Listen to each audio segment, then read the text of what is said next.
We here? Are you here? Am I here? Are we actually here? Is Elden Ring here? Let's get some game audio. There we go.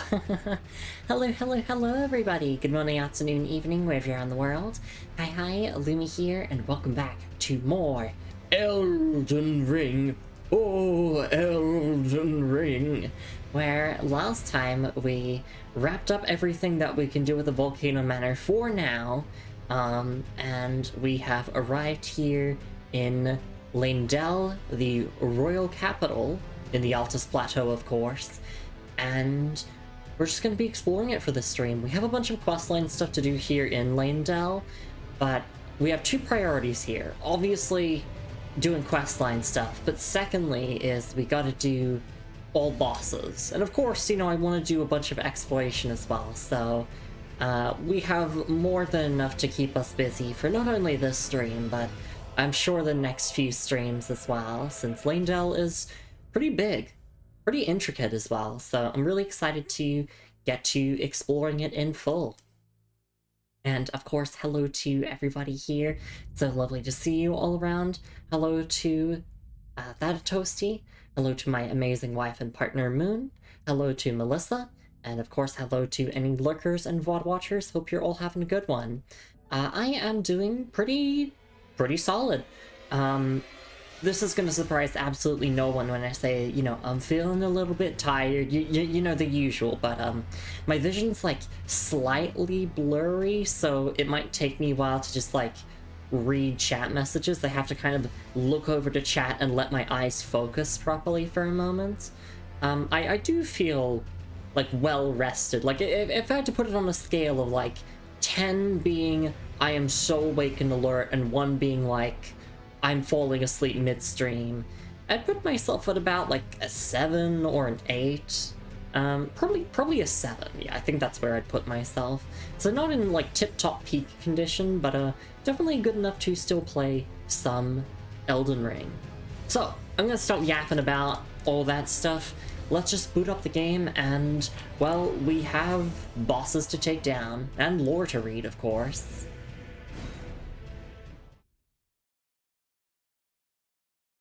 Just gonna boot up our save file here, and we're gonna spawn in here at the capital outskirts.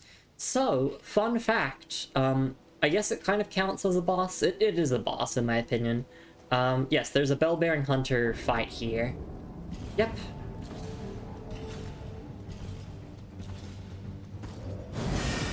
I don't know if you can parry the like telekinetic attacks or not, but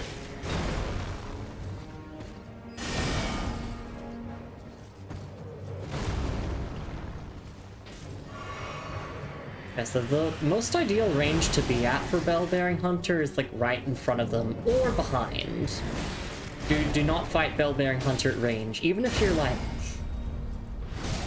Even if you're a sorcerer build, do not fight Bell-Bearing Hunter at long range.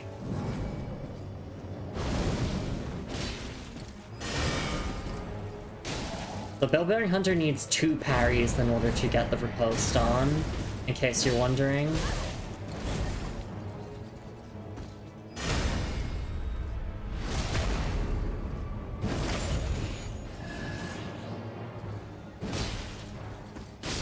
Oh, that's another boss down.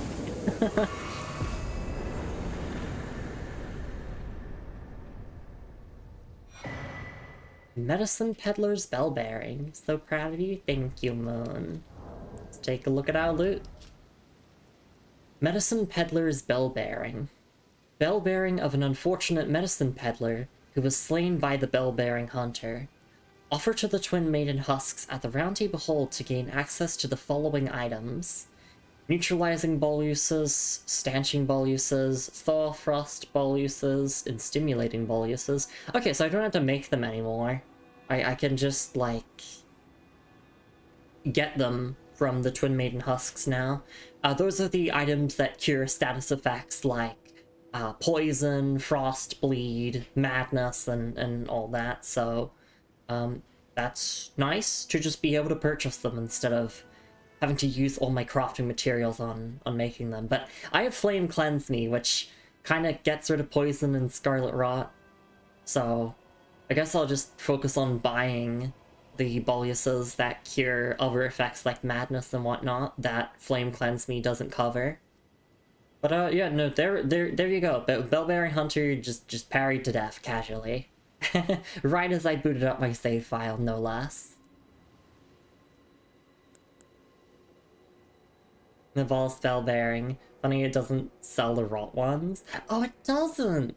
Hey Alex, feeling it's lovely to see you around. I mean, I was just saying, I have Flame Cleanse Me, which deals with Scarlet Rot, so it's just nice to have all of these for all the other status effects. It means I can save my crafting materials for anything else, really. Alright.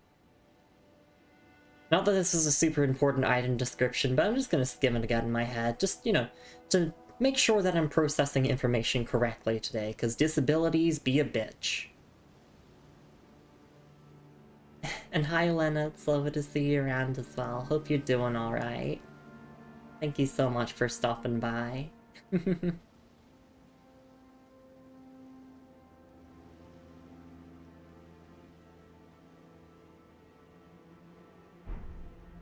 Alright. So that's Bellbearing Hunter done. We did do the Death Bird. We do have this marked, because this is where we get the sword that I've been wanting ever since we started playing the game, which is Ordovis's Great Sword. It's all the way over there. We can finally go and get it. I guess we'll just head in that direction, yeah. Oh, actually, I do know there's a church here, and there's also a boss fight around here that we haven't done, so let's actually do that first. Donak's sleep schedule is wild right now. It means to get to watch a bit more stream. Hi, Moon. Yeah, I'm here for the insomniacs and people in other time zones.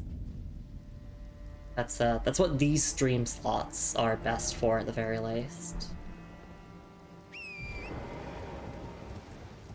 And then Friday, Saturday, Sundays, like my more US-friendly streams.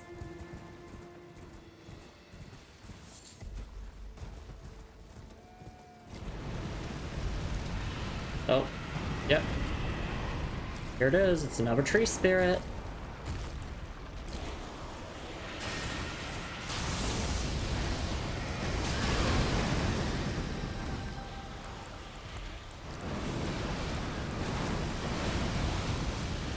God, I'm trying to scroll over the Black Flame, and I keep pausing it. There it is.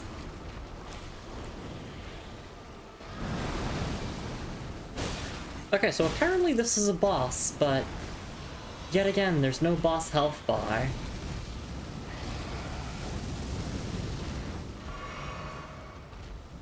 But hey, look, if it's a non-respawning enemy, then I'll count it, I guess.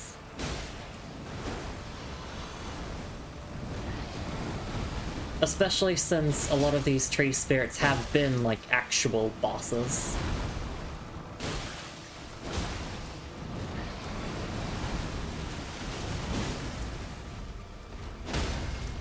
There we go, and we can use Giant Hunt, and then we can go into the riposte. And there's that done. Which gets us another golden seed, awesome. Oh, and a ton of runes, so yeah, I would count that as a boss fight.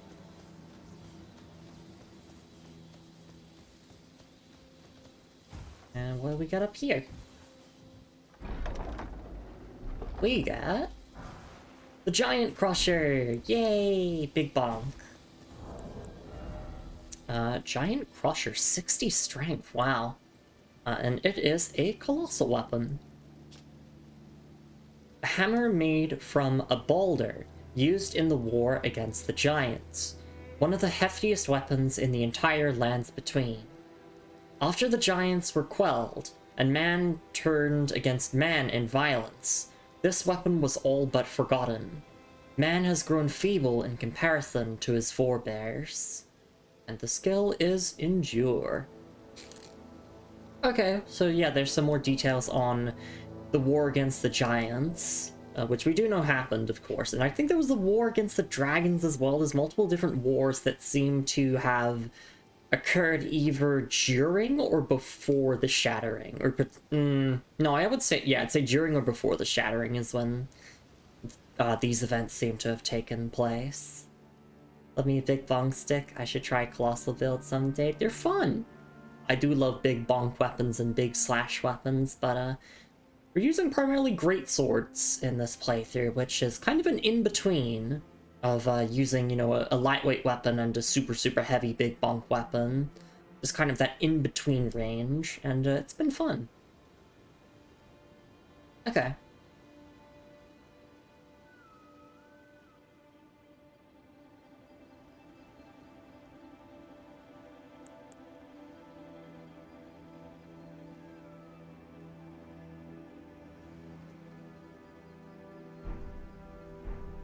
I can't help but use spears and halberds when I play. I gotta mix it up. Oh, I don't blame you. Like, I tend to gravitate towards the same kinds of weapons every single time I play a Souls game.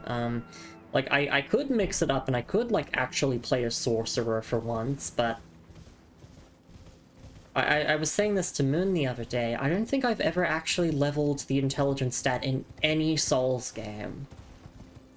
Like, despite my hundreds and hundreds of hours across all of FromSoft's catalog, I have not leveled a single point of intelligence ever. So for me, a true challenge run would be to play as a sorcerer. Because I don't like how long spellcasting takes. We're using a bit of incantations in this playthrough because incantations are actually good in Elden Ring, and that makes me happy.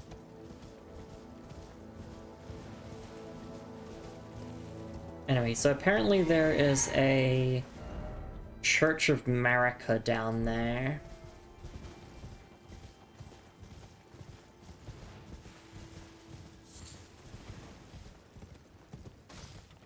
Yep.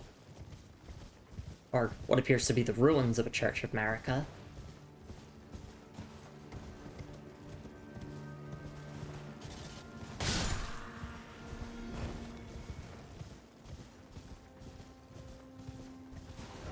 Enemy ahead? Okay. Oh, yep, I see, I see.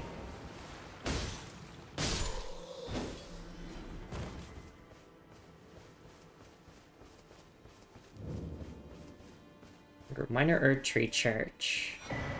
Missionaries Cookbook 4. Elden Ring was my first time. I used a greatsword magic build, which was at least a slight departure, I say.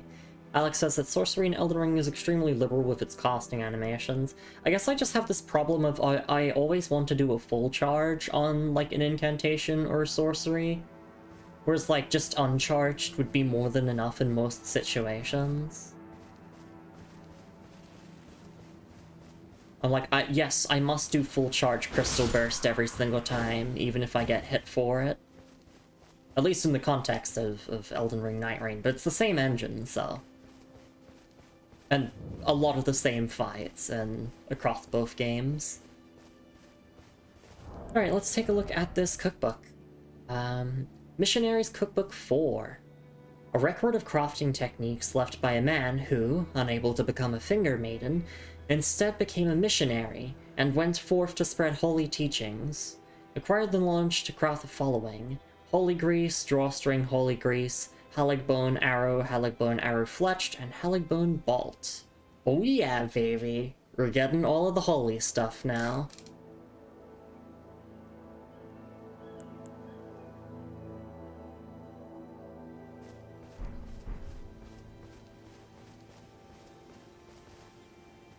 First off, Grace, so to speak, time for lover. Yeah, I do believe Melina talks to you at this, Grace. Which, of course, like, I want to see all of the Melina conversations. Yeah, there she is.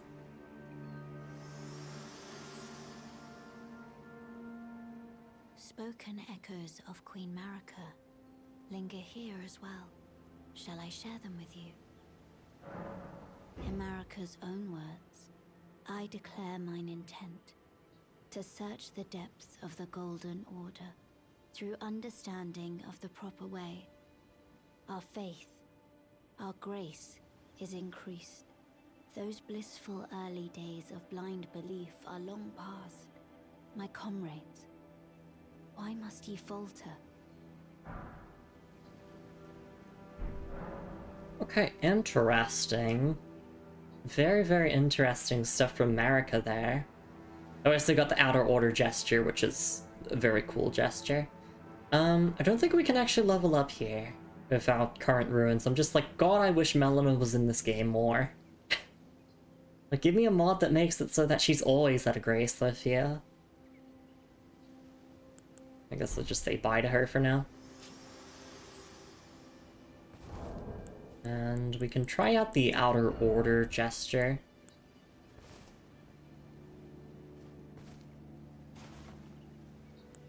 And then we got Inner Order.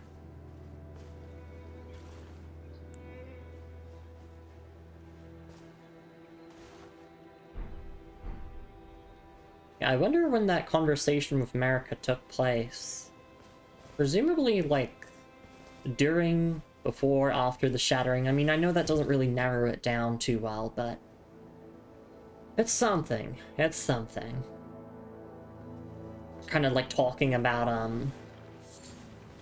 expanding the knowledge of the Golden Order and whatnot. Rather than just having blind belief in everything. Which is, rich words coming from America. Armament. I don't believe it. Oh, I don't believe it. Hey, two peas in a pot. Melon's given long-distance relationship that you could that you could meet up like once a month. I mean, that's something. You one-shot enemies now. Wow, so strong. Yeah, we are level 132 with a, I think, plus 23 Knight's Greatsword? Yeah. But most regular enemies don't stand a chance. That's just what happens when you do everything in the game. You kind of become overpowered. And I'm guessing this is like a sacred tier here, potentially. But maybe not. Golden Order Seal. Ooh, okay. Oh, and some golden centipedes, nice. Let me just pick all of these up. North, east. Yeah, that is northeast. Item ahead. Alright, let's take a look at the Golden Order Seal. Golden Order Seal. A formless sacred seal depicting the ceremonial observation of order. Enhances Golden Order fundamentalist incantations. Fundamentalism is scholarship in all but name. Scales incantations using both intelligence and faith. Yeah, because, like, Golden Order stuff... Golden Order stuff is, yeah, both faith and intelligence. And you can hit things with it if you want to. You can hit things with Sacred Seals. It does actually do damage. Yeah, 17 intelligence requirement there. Just take a look at the description again. That kind of looks like the anchor ring of the Elden Ring in the middle there. Like the overlapping circles, kind of, it's like a Venn diagram with 3 circles. I think that's, at least from Godric's Great Rune item description, I think that's called the anchor ring of the Elden Ring.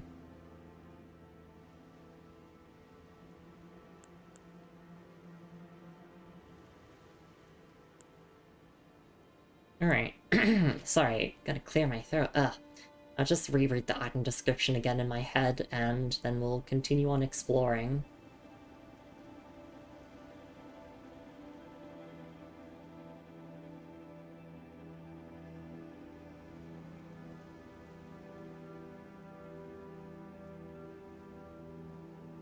Okay.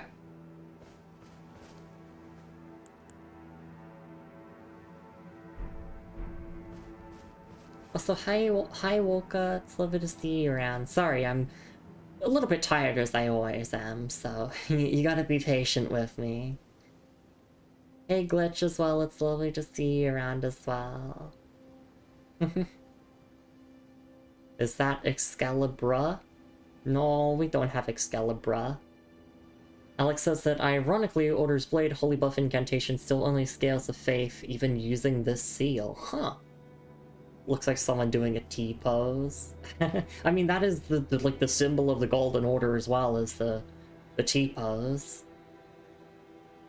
But thanks for doing the shout-outs, Moon. Really do appreciate it.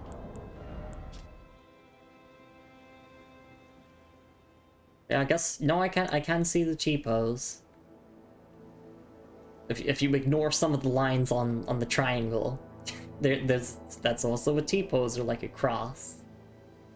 Interesting that at most of the churches it's either a statue of Marika or presumably Radigan, and this is just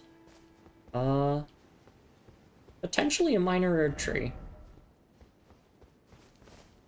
So you couldn't pull it out of the stone.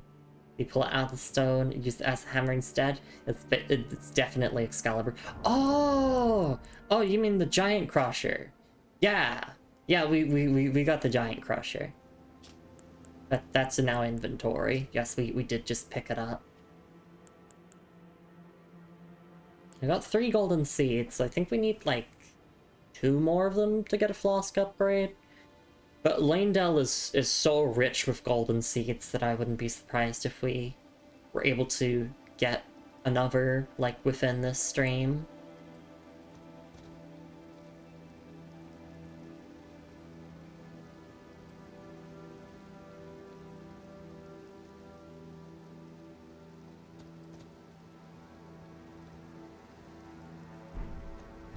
Alright. I guess there's a dungeon here. God, I really want to rush to Ordovis's greatsword. I know it's right there, but also, like... I can wait. I can wait. I can be more patient.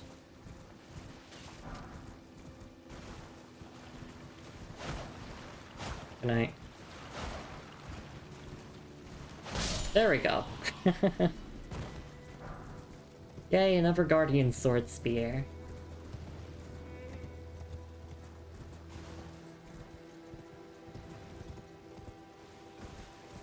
It's a lot of falling deaths here. Oh, I see. So if I wanted to get all the way to that cave there, I'd have to go from somewhere else.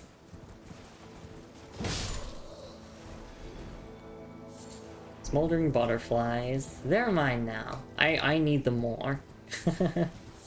Of course, mushrooms. We love the mushrooms. Yeah. That's just kind of a death fall. Let's try not to die from falling at least once this stream. Can we just have a deathless stream? We've had a couple of deathless streams, actually, of Elden Ring here. I don't care if I die this stream, I just care if I die to falling. Can we just stop that from happening?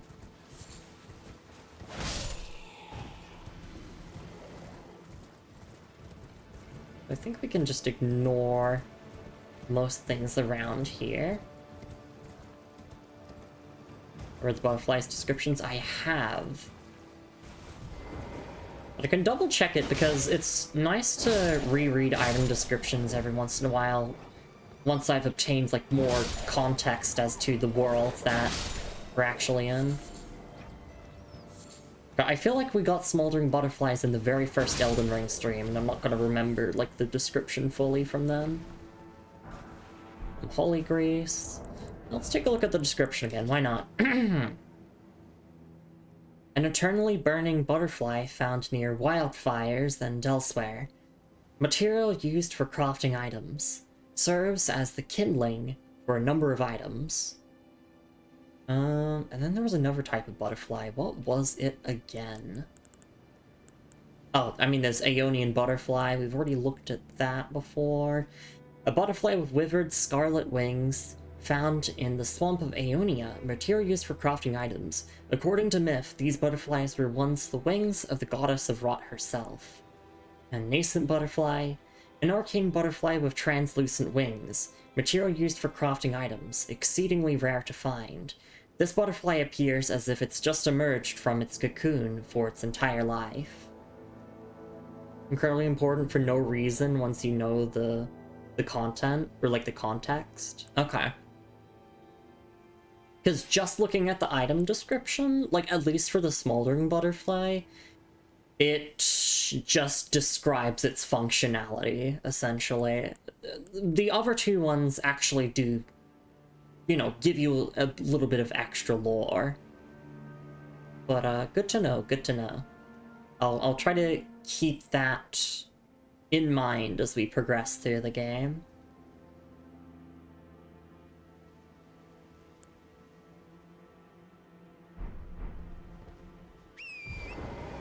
Alright, so I guess we could still try to get down to there, I just don't really know how. Well, obviously from like here or from somewhere else. Oh, I see. There we go.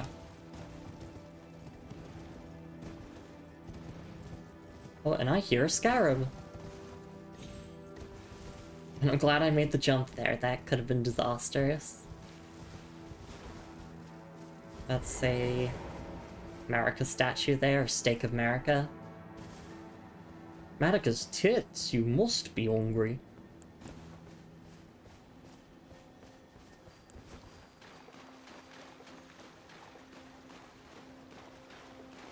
Alright, Flame of Frenzy is like peak incantation for catching these scarabs. Just gotta wait for it to come back around.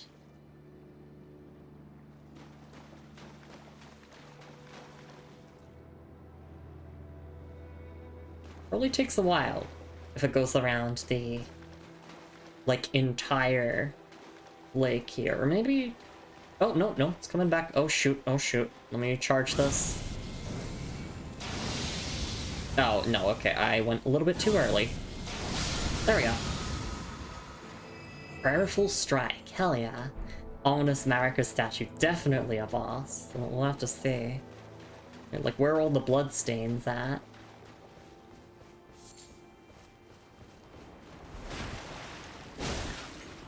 We could use Poison Mist to detonate these, but they get two-shot, so it's not really worth the effort.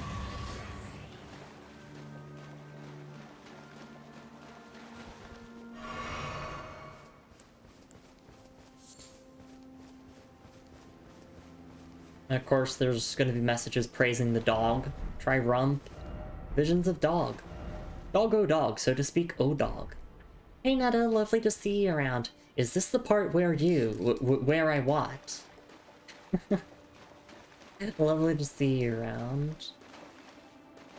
Haunted by dog. Alright, so we just got Prayerful Strike. This Ash of War grants an armament the Sacred Affinity and the following skill. Prayerful Strike.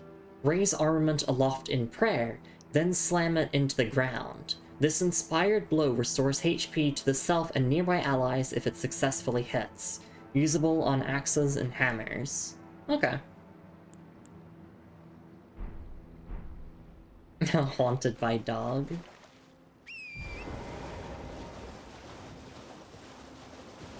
Seek cave, yeah, that's why I'm here. But and I'll show off this interaction for people who don't know about it, but you can just detonate these enemies by poisoning them. And now we just watch the fireworks. It just kind of leads to a chain reaction. Also, I should kill this great dragonfly. If it will leave me alone, that is. Yeah, see? There you go. They all detonated.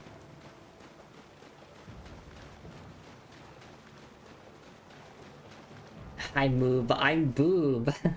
Yeah, that's her. Hey, Leon. Also lovely to see you around as well. Netta says Bunny is tired because her dad told a client that this kid edits and now I have to edit this for one of his clients or else he'll look bad. Okay, I see, I see. How did anyone figure that out through, though, like how does poison enemies die from poison? There's a note that you get from one of the merchants that tell you about that interaction.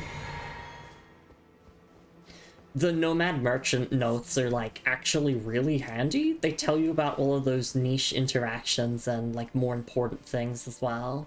It's really cool. We've been collecting them all. Still getting paid, but it's really frustrating. I can imagine so.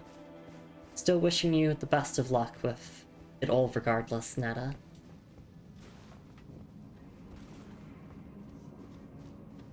And yeah, Nomad note, if you hit a monster, it dies. That's also a great strategy.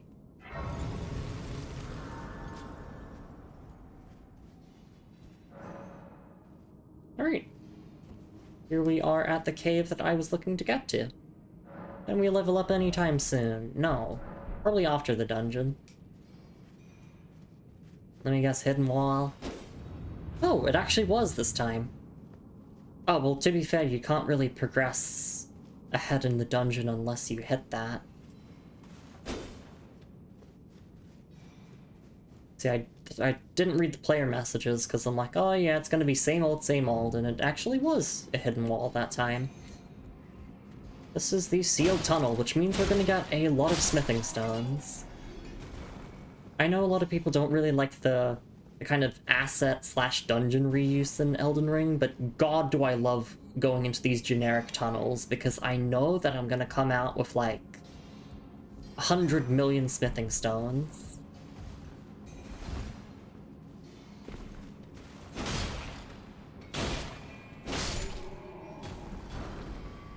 Which means that we'll be able to upgrade the Nagakiba. And that'll be nice.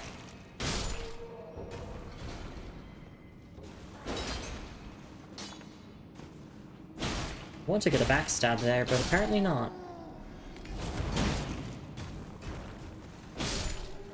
Don't actually know what these enemies' like resistance to lightning is, but electrify armament still really cool anyway.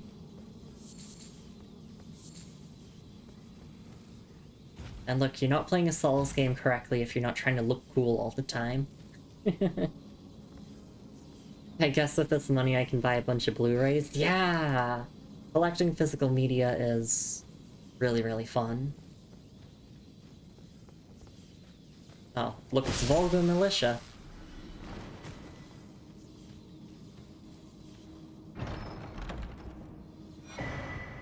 Smithing Stone, Miner's Bell Bearing 2, nice. Is this an actual hidden wall? Yes, it is. Huh. So as per usual, we'll save reading all the item descriptions of the stuff we get from this dungeon until we've finished the boss of the dungeon, or if we, like, die and it's like, well, instead of rushing back in, we can just look at the descriptions. Is there a hidden wall here? Nope. I'm gonna grab all the cracked crystals here as well, just because they are crafting material. I think you make cuckoo glint stones with them, which I should really try making sometime. First off, necessary item, and then hidden path. Yeah.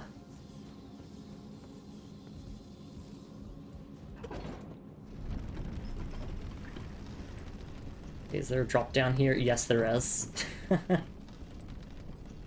I play too many FromSoft games. I'm used to this level design trope. When you're going up or down an elevator, you want to look to see if there's a drop down that you can make. There we go.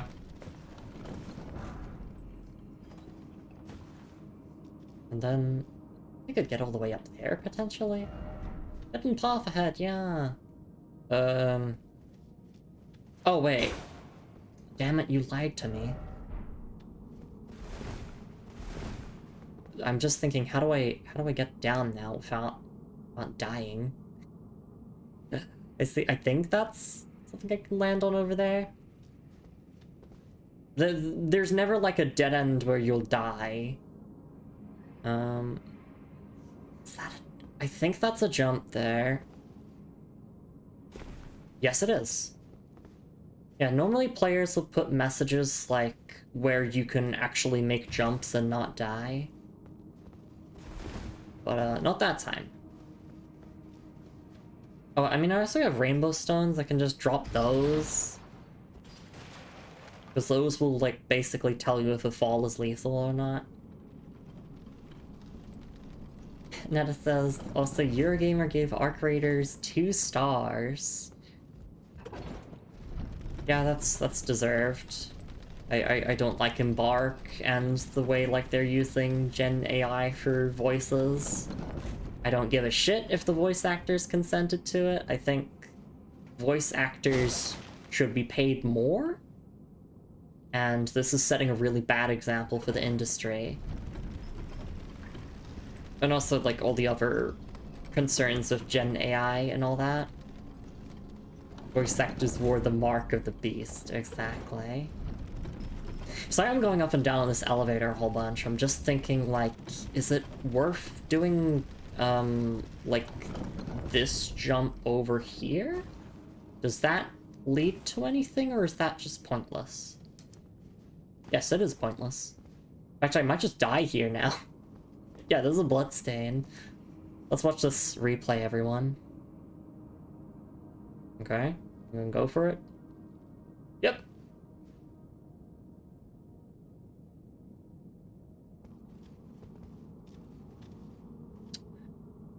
So, in that case, how do we not die here? I mean, we could just make the jump but better, but there's also this branch here? Potentially? Oh shit, I'm dead. What? No, no, no, I'm alive, I'm alive. I don't really care about, like, dying to falling, but I did just say a while ago that I would love if we could have a whole entire Elden Ring stream where I don't die from falling for once. Honestly, this cave is a little mean.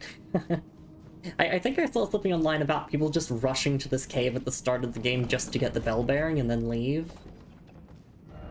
Why is it always attacking? And, I mean, if it's a smithing stone bell bearing, which it is, then I understand why. Yeah, it's got the bell bearing. That's primarily why you come here. Seems familiar. Try ranged battle. Can I kick this down? No, it's just descending. Okay.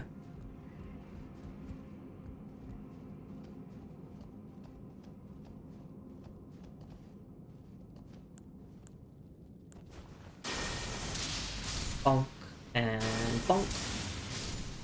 Gosh, I love you, Lightning Spear.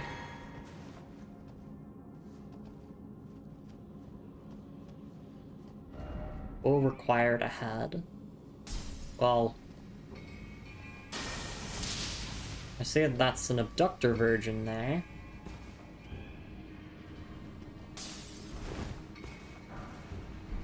Old pickled falfoots are nice if, like, I was farming runes, but I don't need to farm runes. Any sort required ahead, but be wary of stomach. What? Oh. I see. Edge. Word of warning, this is a point of no return. Okay, I'll go back then.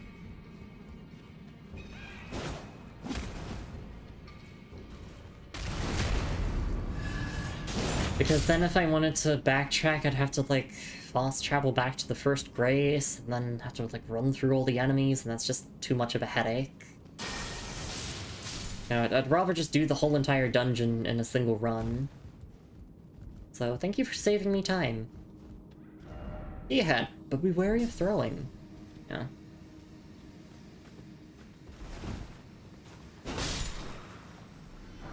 Oh, Volga Militia Helm! Let's go. The Stone Sword Key. Hidden Wall? No. Be wary of throwing. It's just like the smoke cloud or whatever. Oh no, I said we'd look at all of our loot after the dungeon. So we'll just wait. Moon says still uses the ocean boiling machine Gen AI. Yeah, machine Gen AI is no matter who consents. Exactly. And then it says, I noticed it right away when I tried it, because it sounded so ass. Gravity challenge impossible. Unlimited plus 12 weapons without having to do much? Yeah. Every time I'm winning in a game. True! Me every single time I'm on round 3 in a fighting game. And like I have a lead. And my opponent's in the corner and I'm like, I'm doing my pressure, everything's going great. They like hit me with a super in between one of my frame traps. And then it's all downhill from there. Okay, so I guess we would want to drop down that way. There's a statue to destroy. This gets right 700 times in a row somehow. Sometimes I let my cockiness be the death of me. Alright, so we want to take the Dr. Virgin all the way over here. Can you please smash this open? There we go, thank you. And then we electrify armament. Now we dodge this, and it's gonna die pretty quickly now.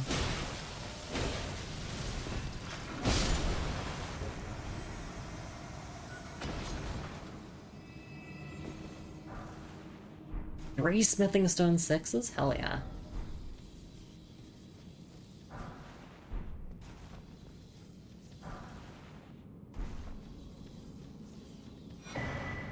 Oh, Rune Arc. Is that the DS2 moveset? Everywhere? What weapon is that? Oh, this is the Knight's Greatsword. You get it from most enemy knights. Particularly the Leyndell knights. I believe the moveset is actually based on the Hollow Slayer Greatsword from Dark Souls 3. But I did also think that the moveset did vaguely remind me of Dark Souls 2.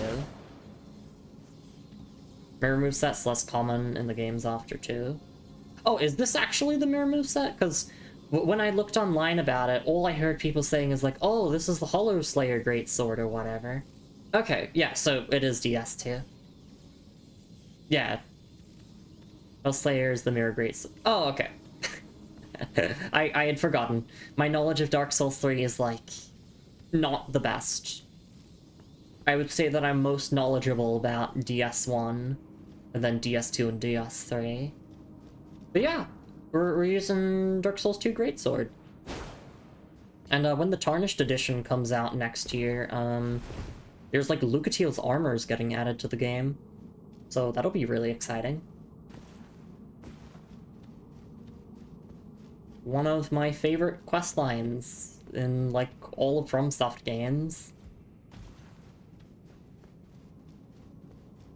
That's awesome. It as Lucatiel gets appreciation always.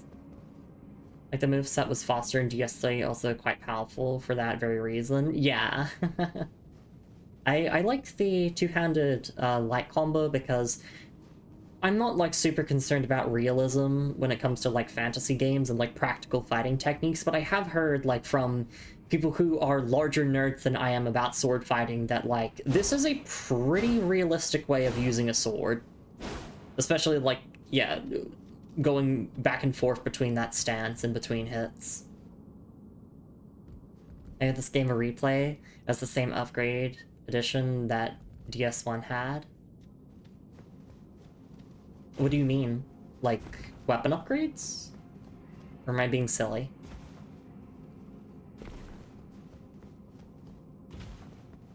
Okay, I think we do need to go along the path of no return now. It doesn't seem like there's anything else this way, because we got the stone sword key here, so yeah, we just go ahead now.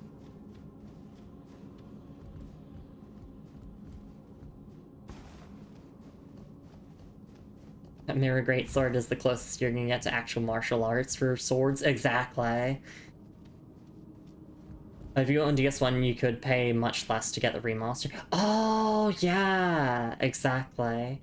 So Tarnished Edition is just basically the Nintendo Switch 2 version of the game that's coming out next year.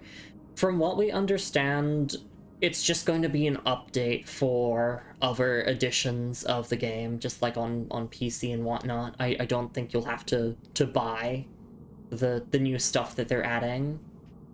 Yeah, sorry, I forgot that not everyone knew that. I mean, it might be... Look, if it's like $5 or $10 to get the stuff that they add in the Tarnished Edition on, like, PC, that would be fine.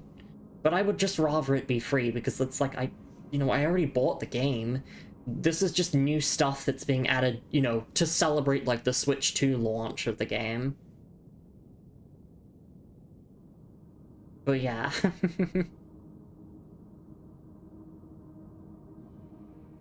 Moon says all I have to do is say lose the foots on the maid outfit usually. For some reason it makes her controller disconnect. Don't shame me. I replay this game anyway because I never beat it. I had issues with my old CPU. It's a good time. I like it. It's very much like Dark Souls 2 to me in the sense that it is a very fucking long game, but it is peak, you know? It's like, you got 100 hours spare? It's peak. Whereas games like Dark Souls 1 and Dark Souls 3 are like, I can play through them in a single day, pretty much. Several million bosses I love.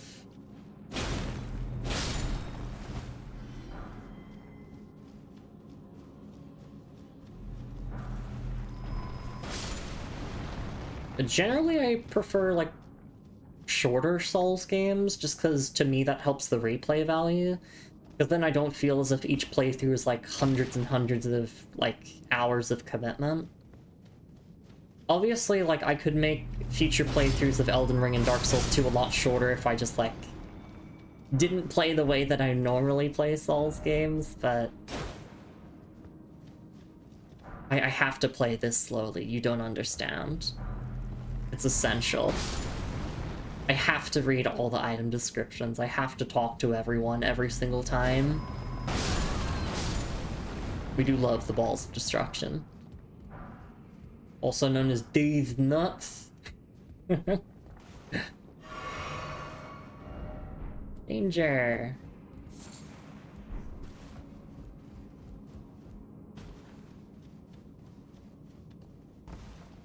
Actually, no, that's not something you can grab.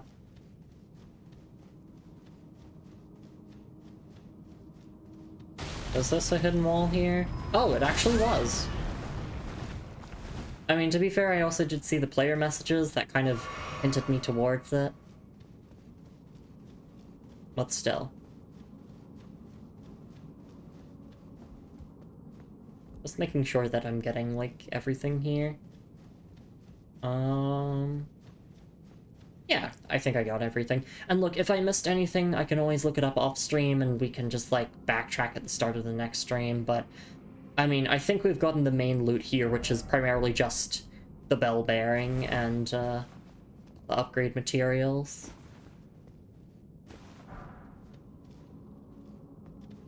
You know, like, my save file isn't gonna be soft-locked if I failed to pick up, like, a gold pickled fowl foot. Is this jump possible? Jumping. Oh... That's a death fall if you don't make it, though. It'd be easier if I just backtracked to the top and tried that again. Oh, fuck it, we ball. Oh, never mind. The bloodstains made me think it'd be a lot harder than it actually was. Look carefully, yeah. So hi, Floats. Lovely to see you around. Hope you're doing alright.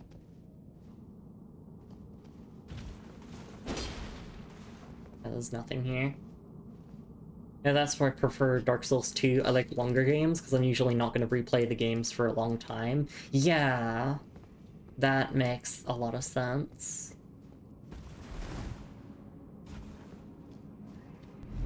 Oh, shit.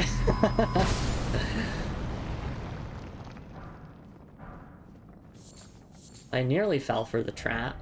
Yeah, trap required ahead.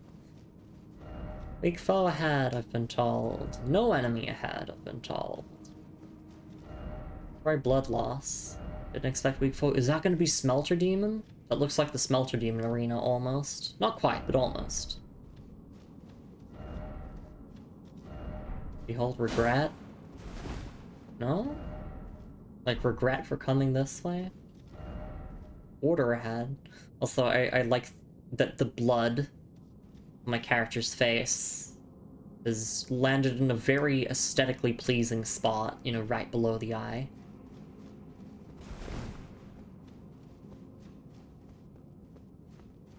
Alright, let's see, what is this week foe? It's an Onyx Lord. Oh yeah, no, this is just jump attack food. If you want to know how to beat these, yeah, just jump attack. That's kind of the solution to most things in Elden Ring, but especially for these guys, they hate jumping.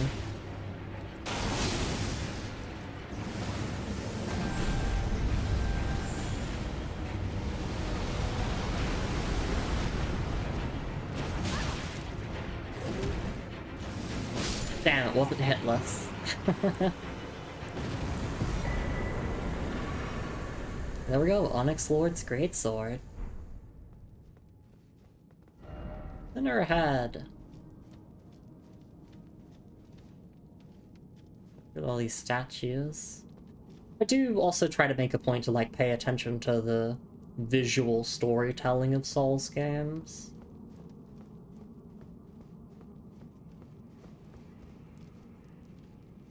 But they just seem like kind of generic statues, you know, there's not too much going on here. Where's the Tarnished? Therefore we hold well done. So either I can leave the dungeon or go ahead here. Grace ahead. Oh, I'm guessing this is the Divine Tower of the Altus Plateau. Yeah, that seems to be the case. So we'll just get the Grace here. So we can come back here, and I'm assuming activate, like, the remaining Great Ruins of the game. Yeah, Divine Tower of West Altus Gate. That's a mouthful. Okay, we're just putting points into Vigor now. We want to hit 55 Vigor, which will get boosted up to 60 thanks to Radagon's Source Seal. Because, ideally, I don't want to get one-shot by late-game bosses, especially DLC bosses. So we're making sure that we pass the Vigor check. Which is basically just Elden Ring's version of a vibe check. Hot Lady Knight seen beating up old man in his home. As the smallest of armors, the weak to the biggest of weapons. This is also true. Alright, let's go back. We'll take a look at the item descriptions of all the stuff that we got here. And then we'll probably have a stretch and hydrate break. And figure out where we're going next. So, we have 3 item descriptions to look at. First, we have the Onyx Lord's Greatsword, which is a curved greatsword which scales from strength, dex, and intelligence, and it cannot be infused. Onyx Lord's Greatsword. Greatsword forged from golden-hued meteoric ore. The blade conceals gravity-manipulating magic. A weapon unique to the Onyx Lords, a race of ancients with skin of stone who were said to have risen to life when a meteor struck long ago. Unique skill, Onyx Lord's Repulsion. Thrust the armament into the ground to create a gravity well. In addition to dealing damage, this attack sends enemies flying away. So pretty much just lore that we already knew.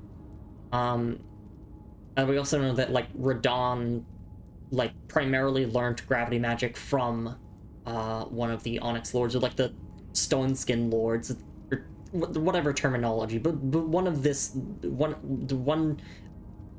race. I cannot do words. I cannot do words, and that is okay. Right, weapon looks cool. It is a cool weapon. Fortunately, this is not an intelligence playthrough, so we're just gonna throw that to the side. Don't need it. I just need it to read the item description, then we just throw it away. Not literally throw it away. I am an item hoarder, so I'd like to keep it in my inventory. Alright.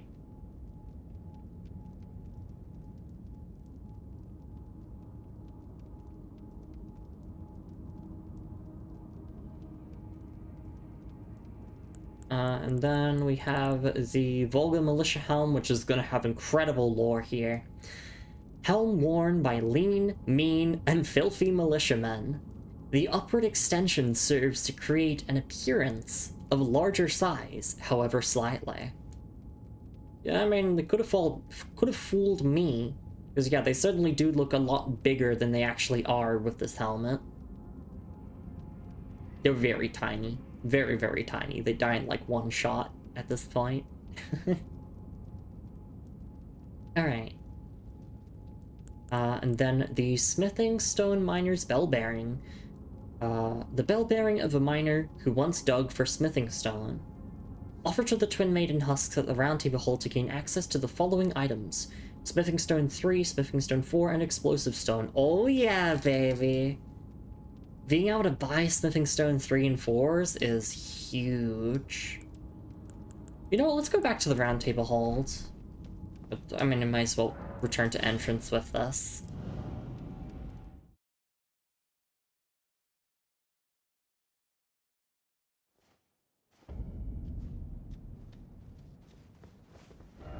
And yeah, I guess we'll go to the Round Table Hold and then probably explore back up here again, because this is our goal, is getting to this dungeon here. Probably not gonna go into the city of Leyndell just yet, unless we like actually run out of things to do outside of it. I just want to make sure I don't like accidentally stumble on into like any huge main story stuff before we're done with like, you know, all of our side questing.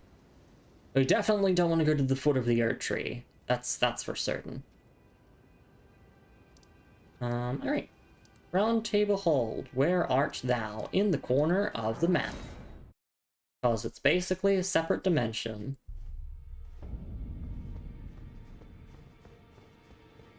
Round Table Hold used to have so much life, and look how things are now. I do wonder if Gideon has new dialogue. Let's see. Journey to the capital. No, you don't. Leyndell, to the east of the Altus Plateau. The two fingers will. You may be our. Do we want to ask about Rykert again? Sure. Considering that we just did a huge chunk of the Volcano Manor questline, we might as well ask about Rykert again. Praetor Rykard is the lord of the Volcano Manor on Mount Gelmir. He is a ruthless justiciar who commands a company of inquisitors, reviled for his serpentine demeanor. The volcano, Mount Gelmir, lies in the west of the Altus Plateau, the realm of the Erd Tree.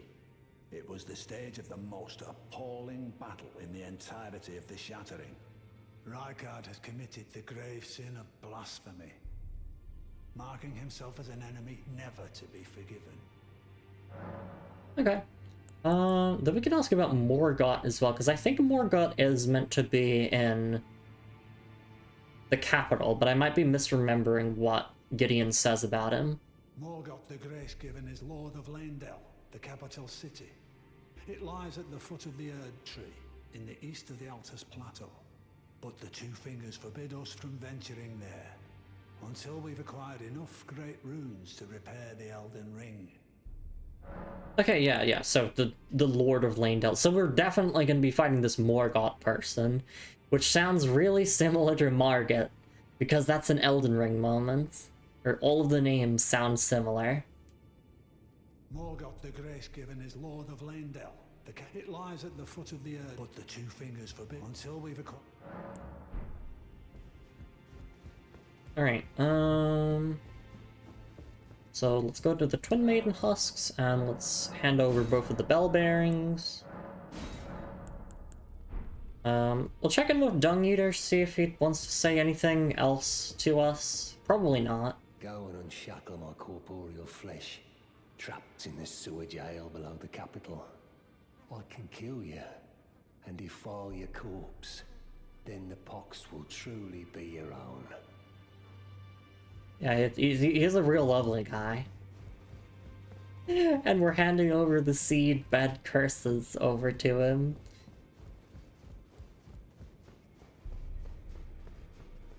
Alright, I guess we'll see if we can upgrade the Nagakiba now, and yeah, then we'll take that break.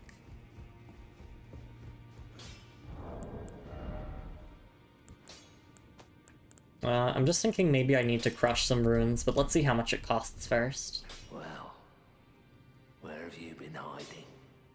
I took you for dead. No matter, it's all the same. Lay out your arms then. Oh, right, need Smithing Stone 7 for the Nagakiba. I guess we'll just upgrade the Claw Mark seal then. Nice. Claw Mark seal plus 17. And I guess we can sell some stuff here, because I know that this is a Jeep here. Pretty sure this is a Jeep here. Let's just sell, let's just sell all of our rune arcs as well. Don't need those. I'm kidding, I'm kidding. I'm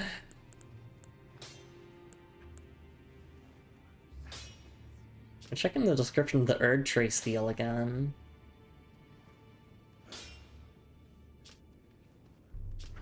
Because just like it greatly contrasts with the Golden Order seal that we picked up today in terms of like functionality and description. This is just pure faith.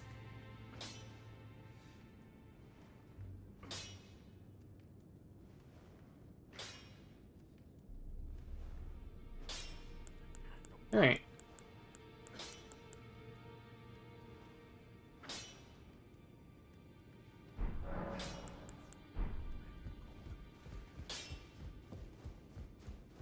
Yeah, let's go have that stretch and hydrate break now. I guess we'll just rest at the Table of Lost Grace.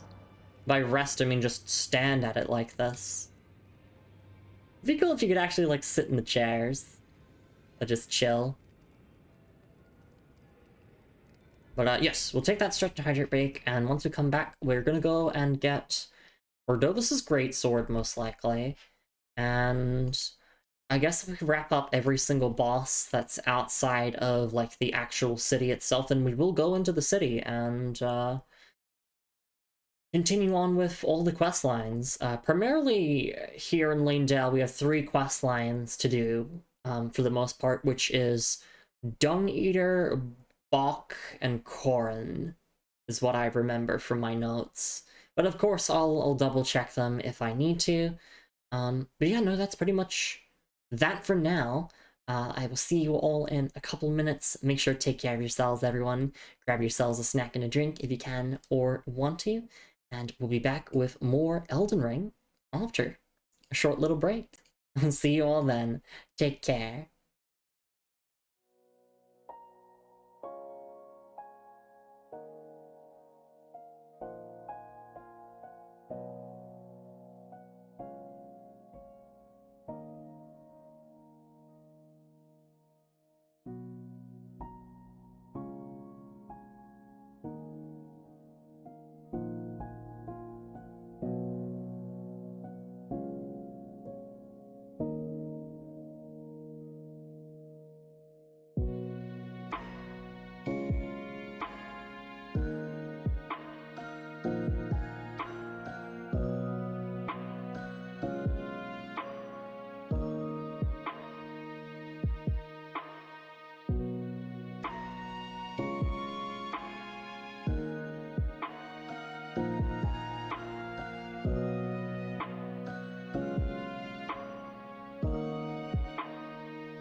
Alright, and I am back. Thank you so much for your patience, everyone. I really do appreciate it.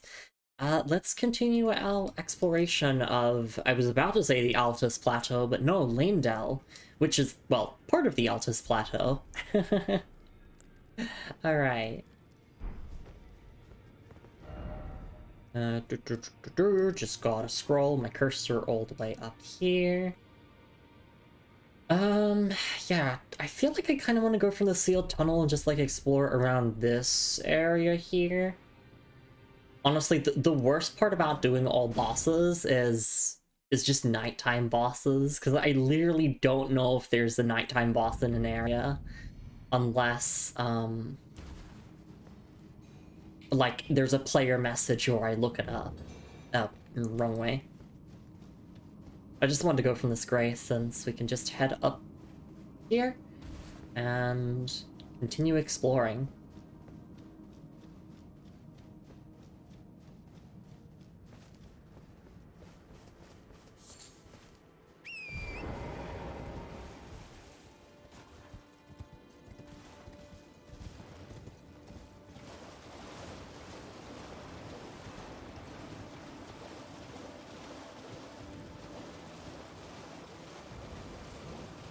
Right, so I think if we just go through here, we might find some new stuff.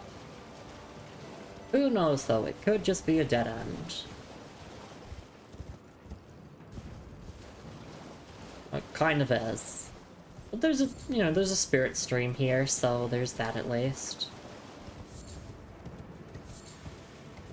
Very ominous indeed that there was the America statue, but it, like, there's nothing really threatening in the area. Well, not at this point in the game for us, anyway.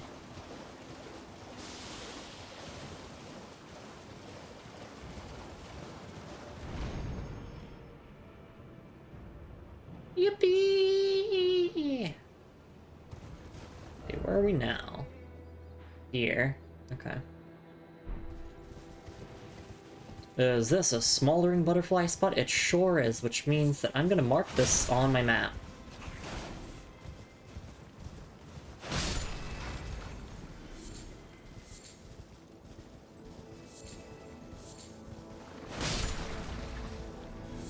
Because if there's anything I always want, it's smoldering butterflies. For my good old fire pots. Although, like, volcano pots are so much cheaper to make, and they can be, like, a lot more effective, especially against enemies that don't really move around much. And, like, groups as well. Okay, we talked to the finger reader, and the finger reader basically just told us, like, yeah, go to the foot of the Erd tree, it'll be great.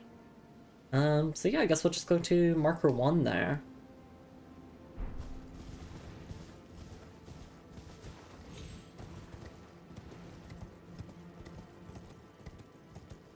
So yeah, I'm guessing like the major boss fight here, Leyndell, is going to be against Morgott, which that'll be interesting.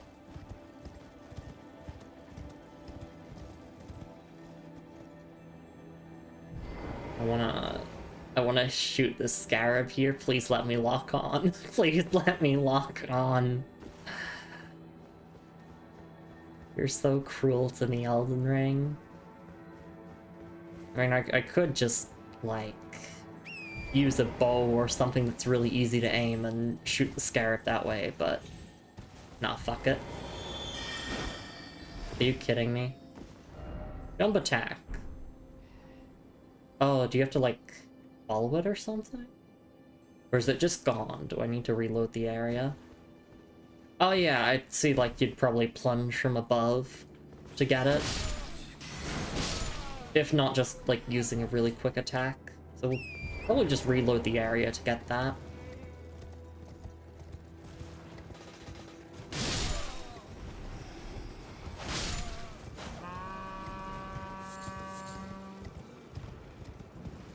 Look, oh my gosh, it's a bunch of nobles. I'm scared.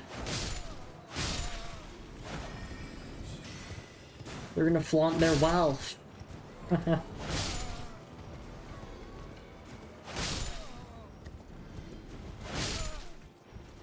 There we go.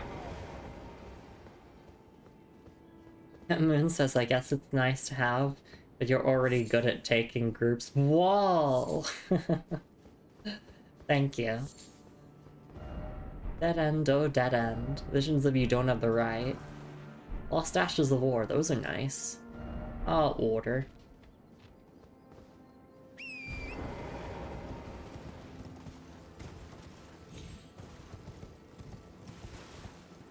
Fucked up universe where Elden Ring is called Golden Order instead. Take down. Yeah, that's a great idea.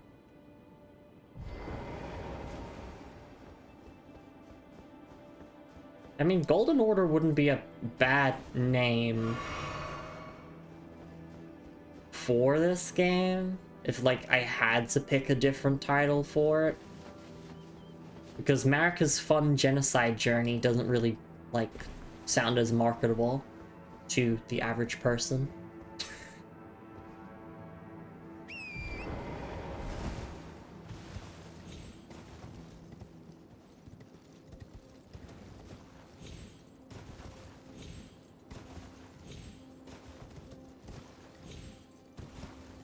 Yeah, we're just gonna have to reload the area here. How do I get up there?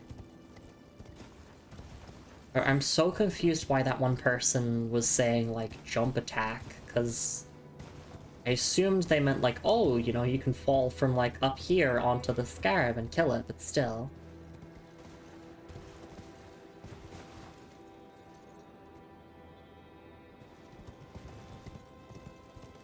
Okay, we'll just reload the area. We'll just go from the outer wall battleground, Grace. I support Jenna's side. Ancient dragon strat.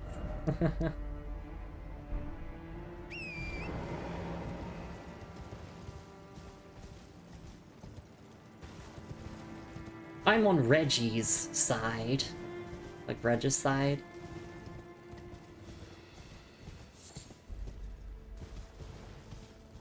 I mean, but when, like, Reggie said the game is fun, I'm like, that's so true, Reggie Nintendo. I also like it when games are fun. Poor Moon. No, I would not kill my own princess.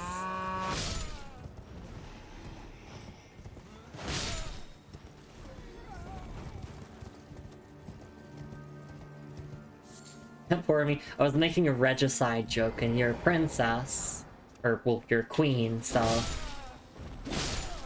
Leon was saying that. I'm like, no, I would not regicide my queen like that.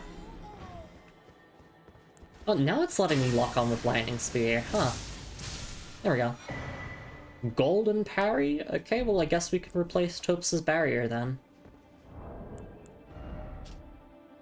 Ash of War, Golden Parry.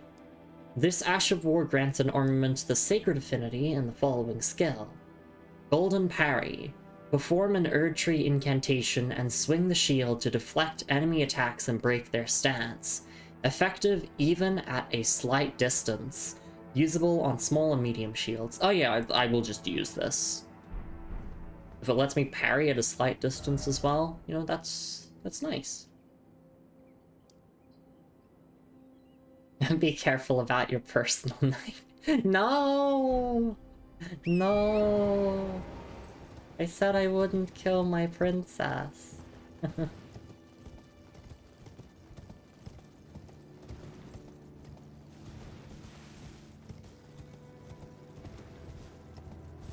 She tries to put her under my heel, but by saying that now she's much more likely to try.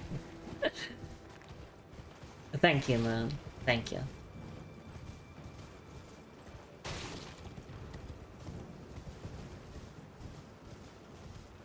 Actually, you know what? We'll sit at the Grace and swap out the Ash of War now before I forget. Oh wait, I have to, yeah, click on the stick to get off.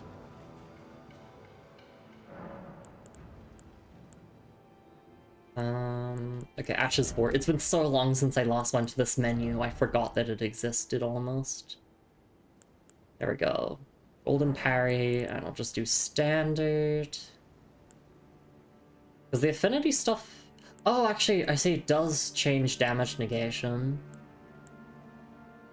Yeah, like, if I put Sacred on it, then it has slightly better magic and Holy Guarding. But I don't really care about physical, so... we'll just put it on standard. See, how much FP does this cost, though, to use? Oh, barely any. And it looks really cool.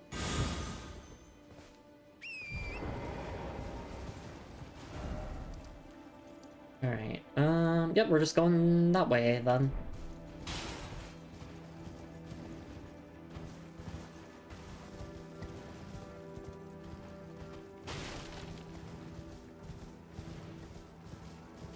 And when we get Ordovus's Greatsword, I don't really want to get rid of my Knight's Greatsword here. I think I'll keep it.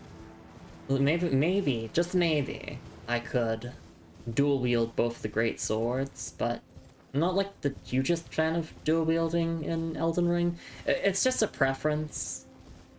I would much rather just two-handing instead of dual wielding.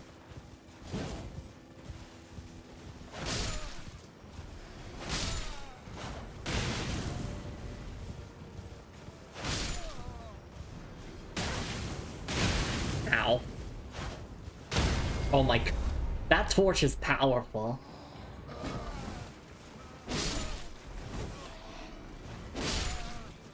That noble was strong enough to take down even Radahn. Because of active hitboxes on the torch. Hey Looney, it's nice to see you around. Hope you're doing alright.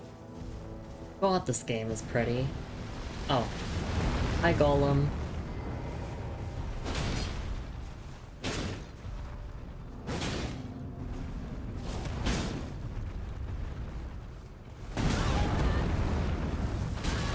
Oh my god, no.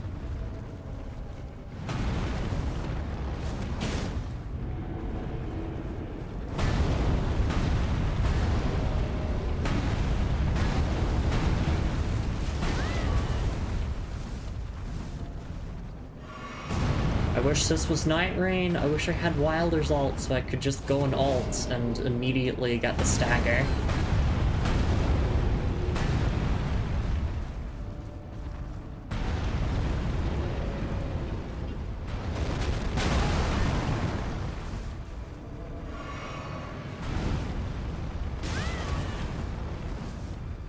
God, just let me stagger you. I don't think it's happening anytime soon. Because I keep fucking moving.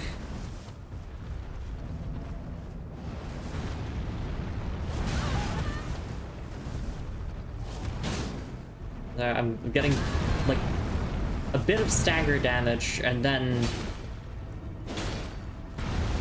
there's a gap.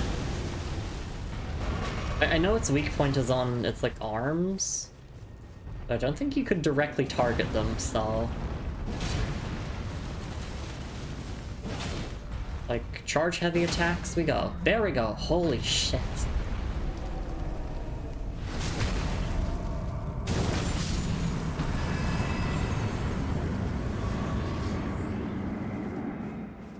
What a boss fight, huh?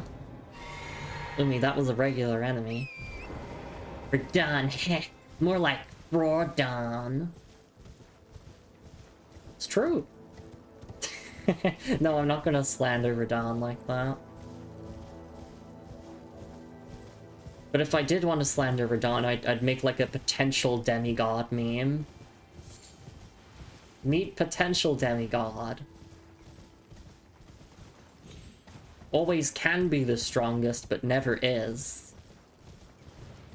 Defeated by a fucking pot warrior. I mean, Alexander is great. But still. There's a boss there. Draconic Tree Sentinel, I think. Do I need to fight that to get to that church? No. I think I saw on the map that you can summon Millicent for that fight. And I think another character, I forget who.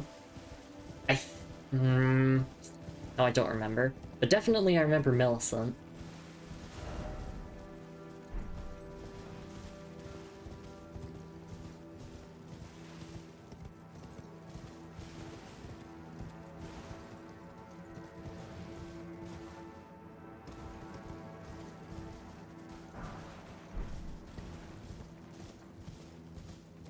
That's just a death fall down there, so yeah, we'll just go this way.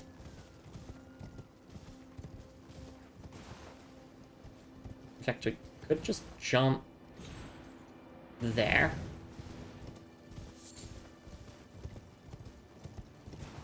Unless there's like an item under that bridge there. I'm basically checking pixels on the map now, but you know me. Okay, yeah, there's nothing up here. You know, what if there was a merchant here? And he said, "Aye, Shemai, here to get your fucking boss armor." And I'm like, "Yep. Hi, Domino. Nice to see you're in the lands between as well."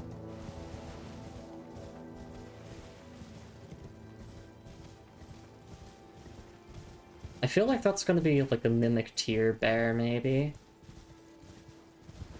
That's just a gut feeling, because it's just standing there. Can it actually break this? Please? Can you? Are you strong enough for that? No. Okay. Nope, it was just a regular ass bear.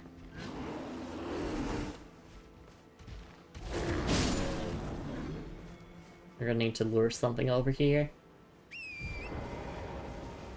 Let's see, are there any suggestions? Try luring out.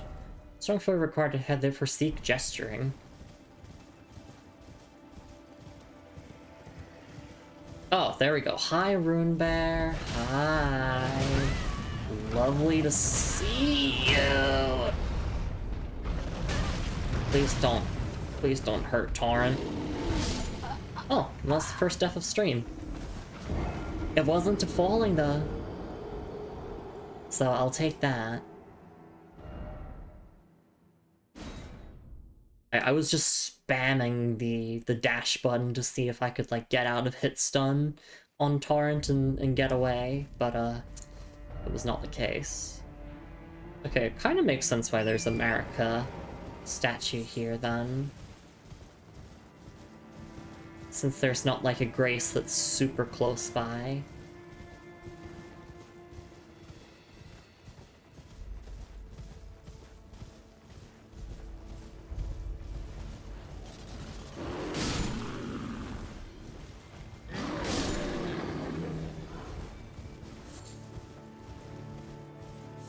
Okay, let's try that again. I just wanna aggro it and then run past. Oh my god, Torrent nearly got one shot. There you go. And then the worst part is I'm gonna have to actually fight the Rune Bear. There we go.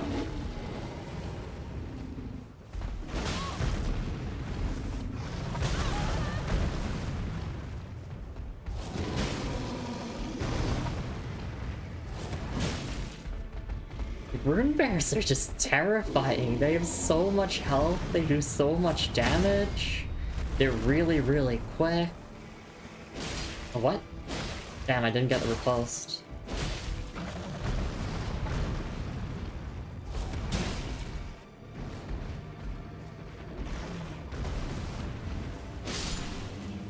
God, now I'm wondering who would win, 100 Rune Bears or 1 Radon?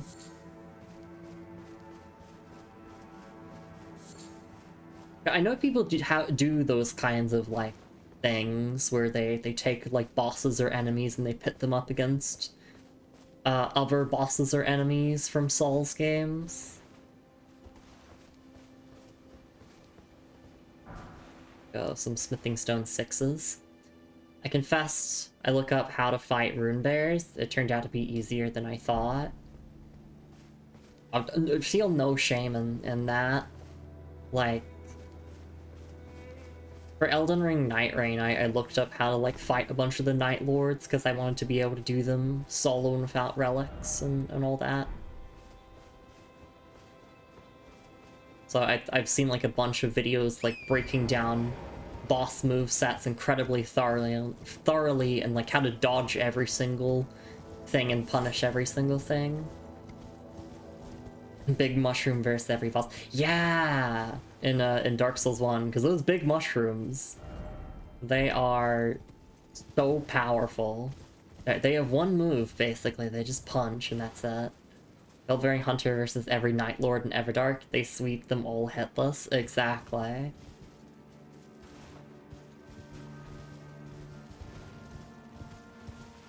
Did we repair the Elden Ring? Did we beat the final boss?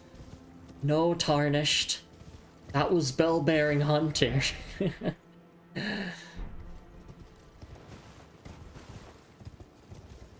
Oh, actually, looks like... Oh, I see this is a catacombs, because the guide is taking us here. So after this, we'll do the hero's grave to get Ordovis's greatsword. Yeah. Ori's the side tomb.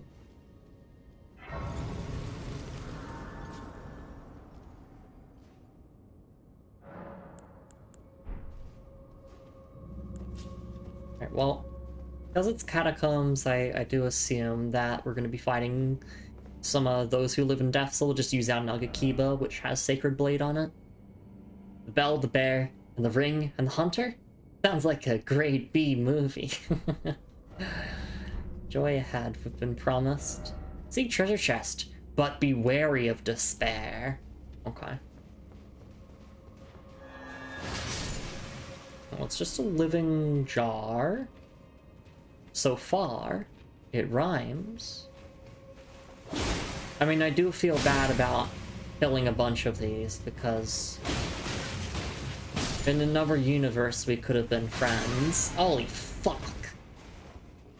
Never mind, let's kill every last one of them.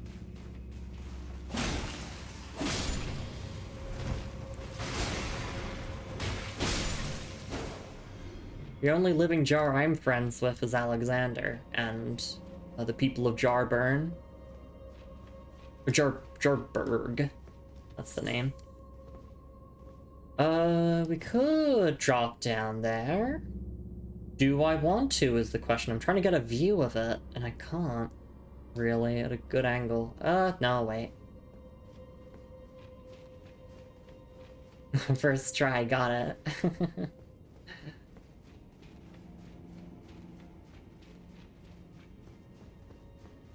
So this is where we came from. Yep. Just making sure to like feel my way around so I'm not missing anything. Hi Isaac Anzu, it's lovely to see you around as well. Hope you're doing alright. I knew exactly which dungeon this is the moment I saw it. I do like that, although a lot of these dungeons just reuse the same assets over and over, that they're all memorable for having their own little quirks. Is this a trap? It fucking is, I knew it. Think carefully ahead, and then precious item. Graph ahead. So, I mean, it's either we go that way, or we drop down. Sure. You take me to wherever. Where is this gonna take me? Okay, still in the same dungeon. Imagine if it just teleported me to the final boss. The whole trap.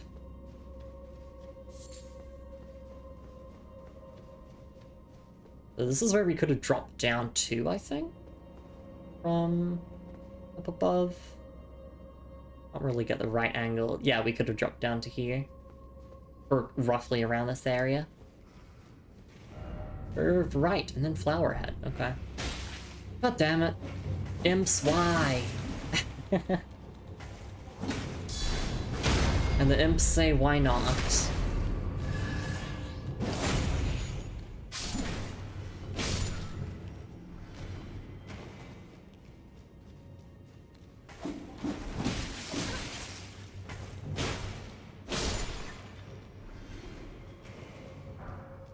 The imps are like the gank enemy. Their whole entire thing is they just gank you. So for the rest of this dungeon, I cannot turn a single corner without being paranoid. Like, I'm sure that player message is mentioning something about, like, oh, enemies ahead, or whatnot. Yep. I was just spamming lock-on to see when I would spot an enemy. Damn it. It's kind of a bit too tedious. Offer crystal. Okay. Now I want to go back and see what this message has to say. Be wary of back. Yes. I guess I'll just run through here for now. Yeah, I'll just run through here. I've been warned, first off left, so we go around here and we say hi. Yep. Oh my god. Imps, why must you be like this? Go around like this corner, or like this one. Just bait everything out all at once, you know? Decoy had the precious item ahead. Okay, so... Oh, I see. Okay, so the gimmick is that you're teleporting around the dungeon with the chests. Okay. That definitely fucks with my ability to navigate. Door head? For real? Oh, it is.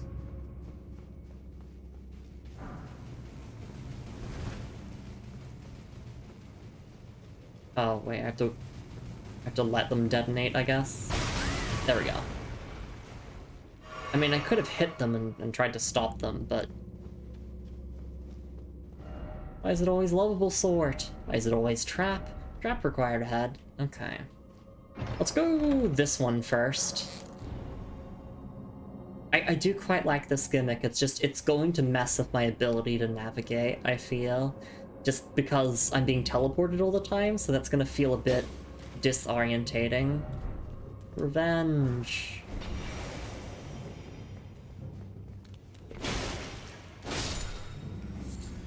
It does feel good to get revenge on these ones that were throwing pots. Isaac says, I do like that each dungeon has its own little quirk. The further you get in the game, the longer the dungeons get, and the more tedious the quirk becomes. Yeah, I can imagine so. I feel like we're pretty late into the game, but maybe not. Be wary of enemy.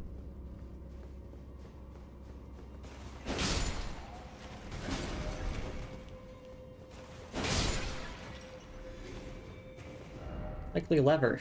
Thief? I don't believe it.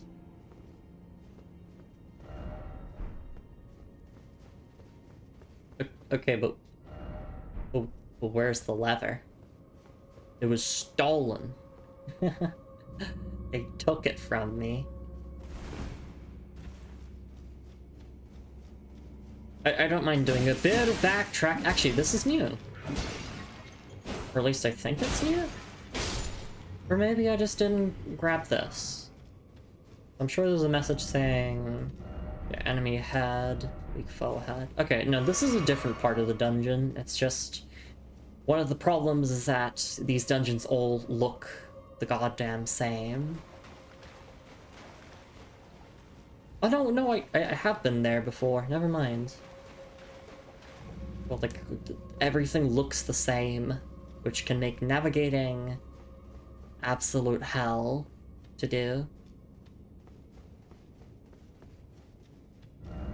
This be a house? Let me guess. Turn the corner, there's an enemy. Oh no! No, the enemy was right in front of me the whole time.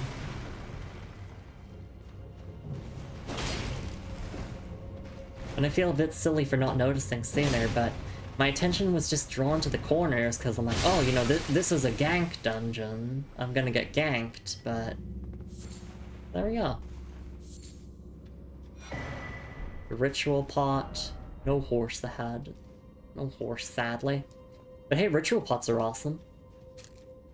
Yes, we do have that emote there, the Lumi lost emote. Specifically because I'm such an airhead when it comes to navigating. I have to basically dedicate like 90% of my energy on navigation, otherwise we just won't make any progress in these streams. Which is why I get so tired so quickly playing Elden Ring. You know, other streamers, they could go for like 6 hours and then be just fine, but I hit like 3-4 hours, and I'm like, nope. That's all I got in me today.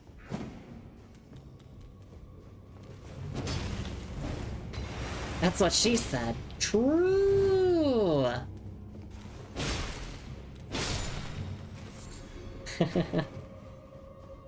Exactly, Moon flexing her muscles.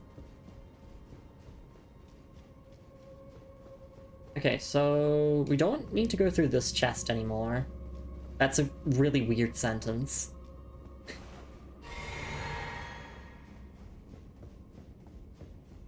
Yeah, let's just go through the chest.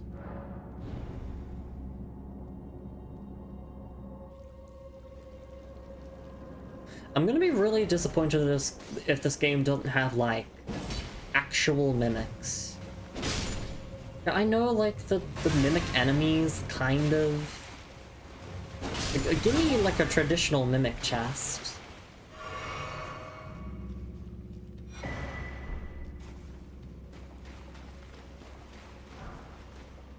I guess, like, the trapped chests are, like, they're close enough, but still. Try, if I was funny, I would put a message saying, try door. The joke is that you can't open this. 8 hours on Saturday, yeah! Moon was streaming. She did 3 different games in a single stream. Because she's that powerful.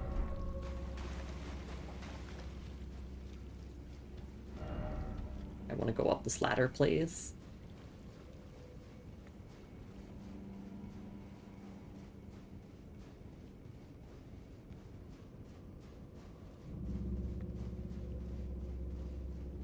You know, I could make a snake eater joke, but I'm not going to. Liar head. Oh look, it's a hidden wall. No, it's not. I was second guessing myself there. Seek lever. Oh, there we go. It's finally here. In a room that basically looked identical to all the other rooms that we've been in. I go somewhere heavy doors opened. Raise the lever. Seek door. Okay. Is this the start of the dungeon? Yes, yes it is. So we just have to go up here, and that's pretty much it. And just a bunch of ritual pots and cracked pots for this dungeon, which is really nice. I do love my throwables. Oh wait. This is fucking with me now. Where are we? Hey sharks, hope you're doing alright. Lovely to see you around. I'm carefully heading in precious item. I think we're back near the entrance soon.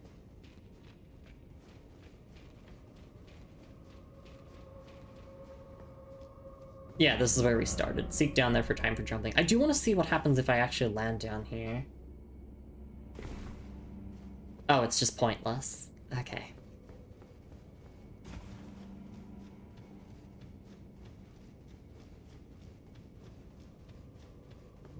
Me tired because more tests this week. I see it's like exam season.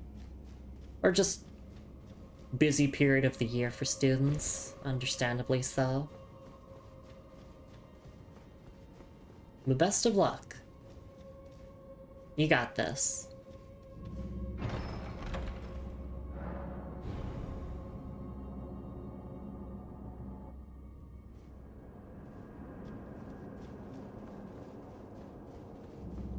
Alright, let's actually head to the dungeon entrance now and wrap up this dungeon, because I'm pretty sure we got everything here. And if there's something I missed, you know the drill, we can just come back next stream. So let's see what the player base has to say about this boss. I did it. Back ahead. Enemy ahead. Okay. Very insightful. It's a Grave Warden Duelist! And a bunch of explosive pots! Okay.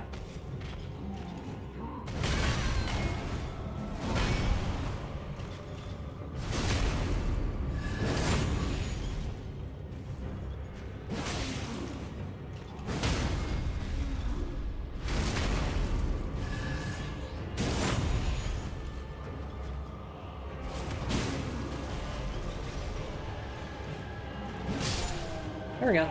All done. Now let's just do some cleanup. Oh, they all died. Perfect. Soul Jars of Fortune Ashes. Huh. Why is it always weak foe? Yeah. Good question. Alright, let's take a look at our loot, and we'll leave the dungeon. The Soul Jars of Fortune Ashes. Ashen remains in which spirits yet dwell. Used to summon the spirits of 3 little living jars. Summoning consumes HP rather than FP. These reckless spirits sacrifice themselves to vanquish their summoner's foes and explode upon death. Though their bravery is admirable, their explosions can harm friend as well as foe, and they will also immediately explode on contact with fire. Tell the others. Tell them how brightly a fire jar burns. I was wondering if that would be like a quote from Alexander, potentially. I don't remember if he said that. Maybe he will say it. Maybe it's foreshadowing. I'll have to say. But, I mean, yeah, nice that it uses HP. It is 135 HP cost, which is, like, really, really cheap. And I guess you could, like, spam them. Shattering. So true, so true. Alright.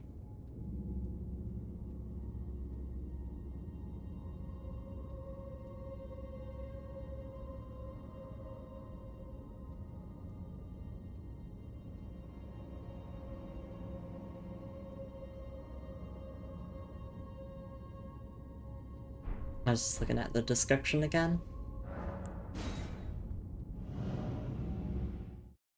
Alright, now we can go to the Hero's Grave, which finally has Ordovus' Greatsword. I've been yapping about it all the time. We can actually go and get it now.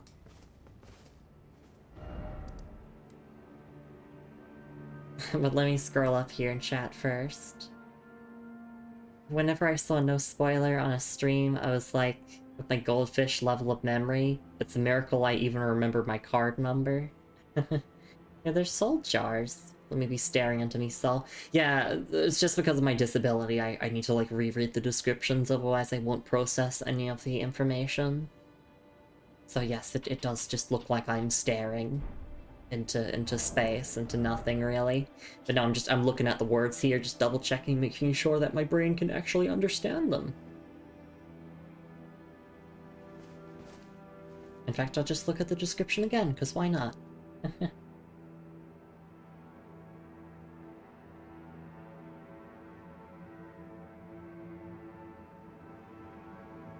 Alright.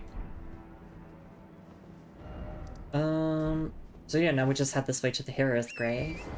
Like when she stares at me. Yeah, I do!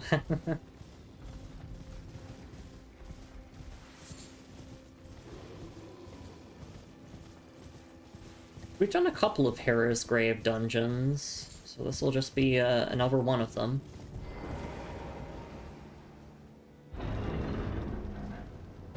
Also, we should backtrack to Limgrave at one point, because I know, like, in the tutorial area, there was a place where you could use, like, 2 stone sword keys, I think, to go to a Hero's Grave. Probably do that at some point.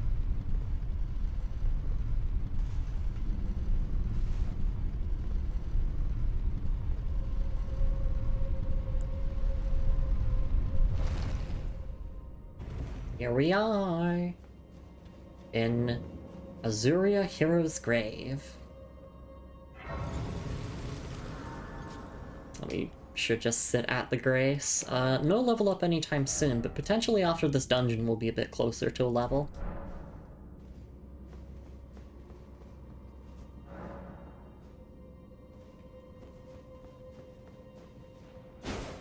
Nope, that's not a hidden wall. Just thought to check. And we'll use a stone sword key here. Because I want to get everything. Hi! Holy shit, it's a basilisk gang.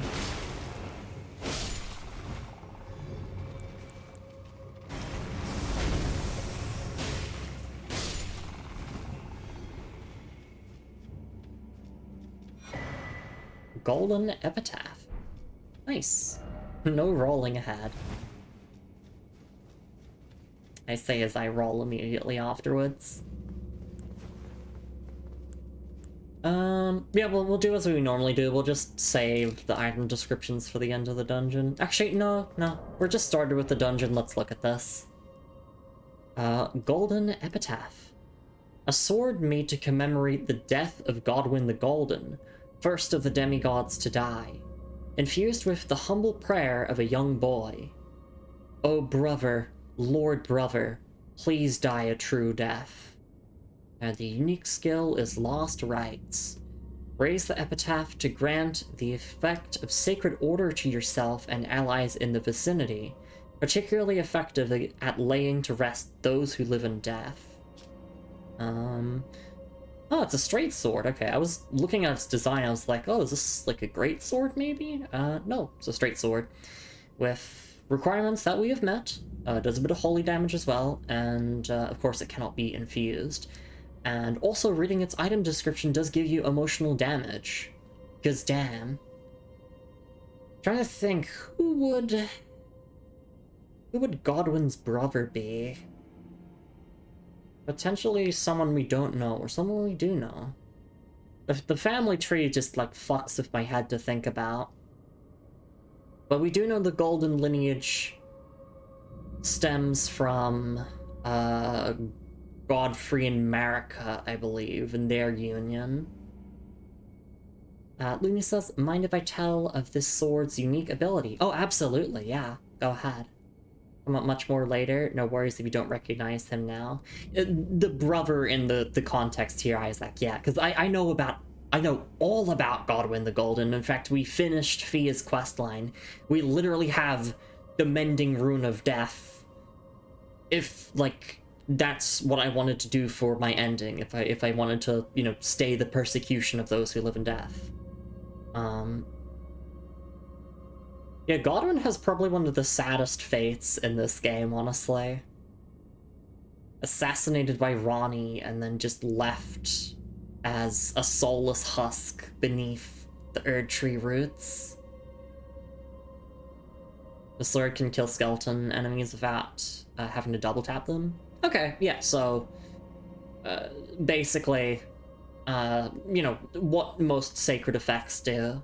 Because we have Sacred Blade on our Nagakiba, so when our weapon is imbued with Sacred, yeah, we don't have to double tap the skeletons or those who live in death. So, same thing here. It's cool. And kind of equal scaling on everything there. So, I could use it if I wanted to, as like a dedicated, holy, you know, kill those who live in death weapon, but no, I'll just keep it in my inventory and be sad with the item description. Very, very sad item description. Emotional damage, even.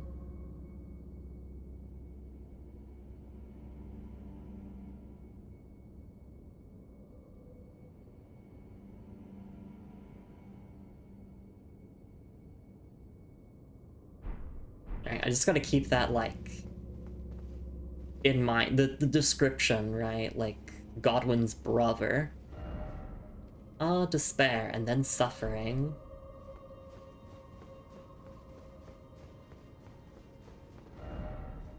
Likely regret. Yeah, this is gonna be one of those dungeons, isn't it? Yeah, I can tell. Everyone in this story has like 100 brothers. Yeah. Yeah, America has so many goddamn children. I'm trying to construct the family tree in my head, and yep, I knew it. There we go. It's the Ball Crusher! Oh shit! And skeletons. Really neat that they give you the golden epitaph for this. Yeah, no, dude, those are the Ball Crushers.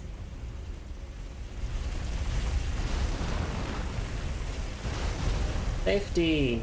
We're jumping off, but be wary of ill-omened creature. Oh, yeah, we can drop down there. I wonder what this light does. I mean, it's obviously, like, an Erd Tree seal there. Potentially magic of some sort? I don't know.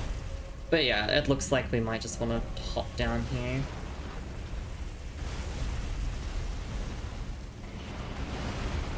Oh, basilisks.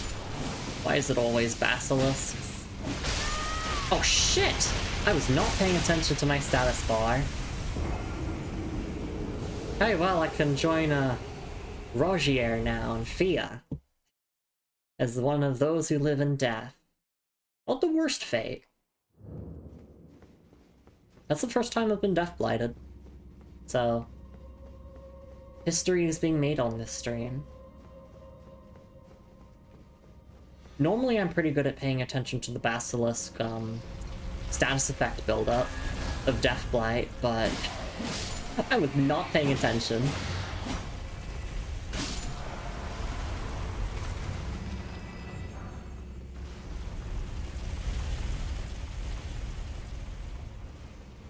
Okay, let's run that back.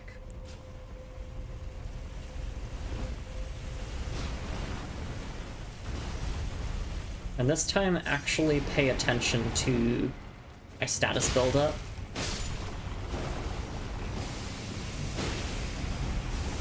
Because yeah, that is a really small bar. I could equip the Prince of Death's Pustule. That would probably make this room a lot easier. Absolutely. Holy fuck.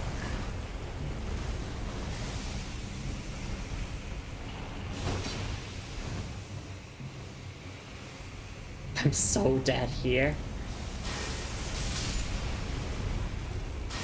No, it's no wonder I got death blighted here, because holy shit, that's a lot of basilisks in such a cramped area.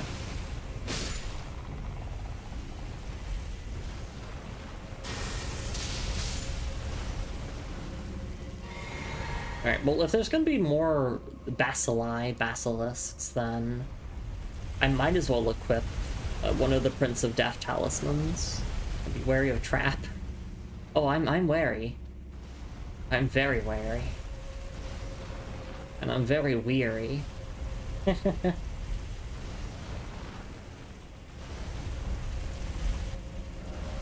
wary of left.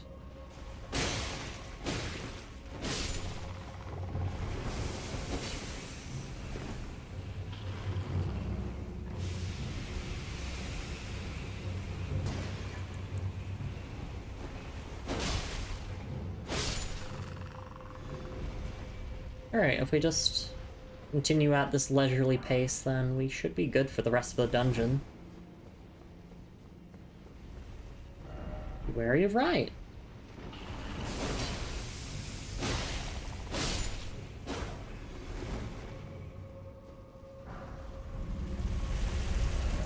Try items, so to speak, visions of ill-omened creature.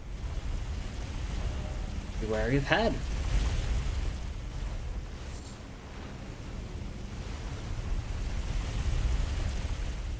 Those two things fuck off.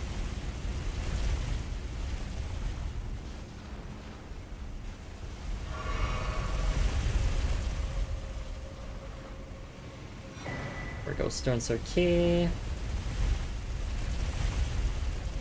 And then we run back this time to get this. Oh, hi there, skeleton.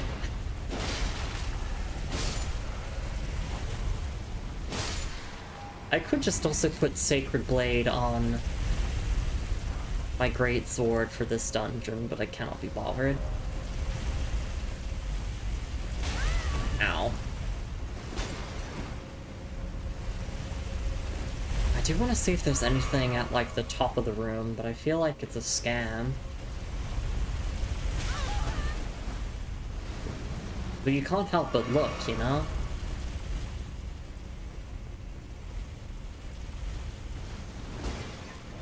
Here!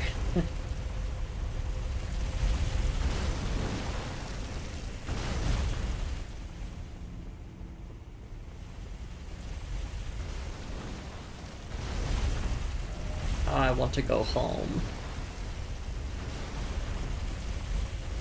Alright, keep running. We're nearly safe. Just gotta grab this and then fall. Look, we got 5 fan daggers. It was worth it.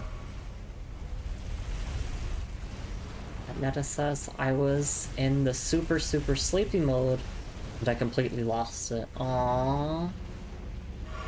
Yeah, insomnia is no fun.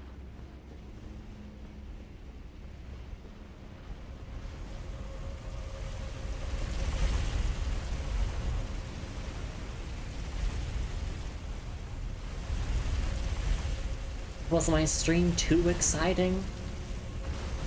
Because I'm trying to be the opposite, actually, kind of. You know, I proudly say, with my chest pumped out, that I am a boring streamer. You know, you don't expect any, you know, like, TikTok brain rot, fast-paced, you know, oh my god, chat, that's so hype. You know, we're just chilling here.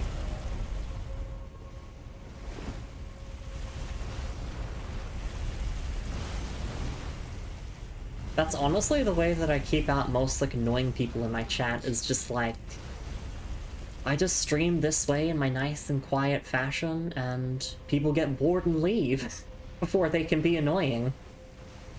And that's the way I like it.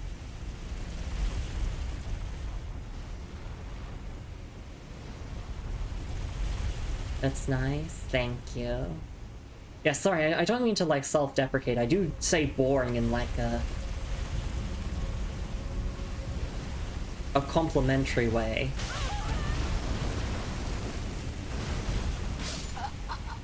Damn. I needed to run over to there.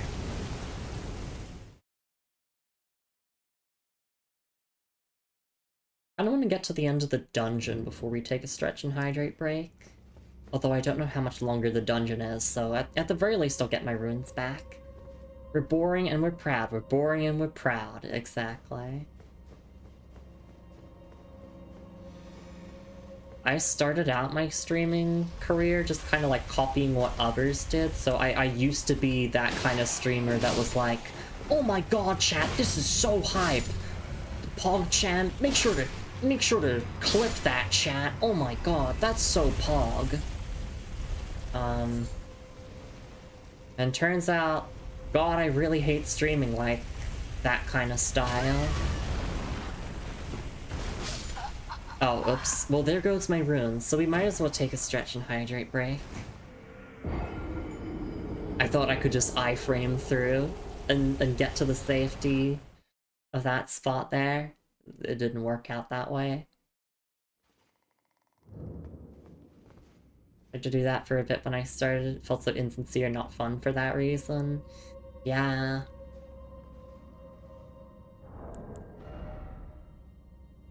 Like, don't copy what's successful, what, like, other big streamers do. Just do what you want to do, honestly. Stop caring about analytics, also. That's just my generic advice to streamers out there.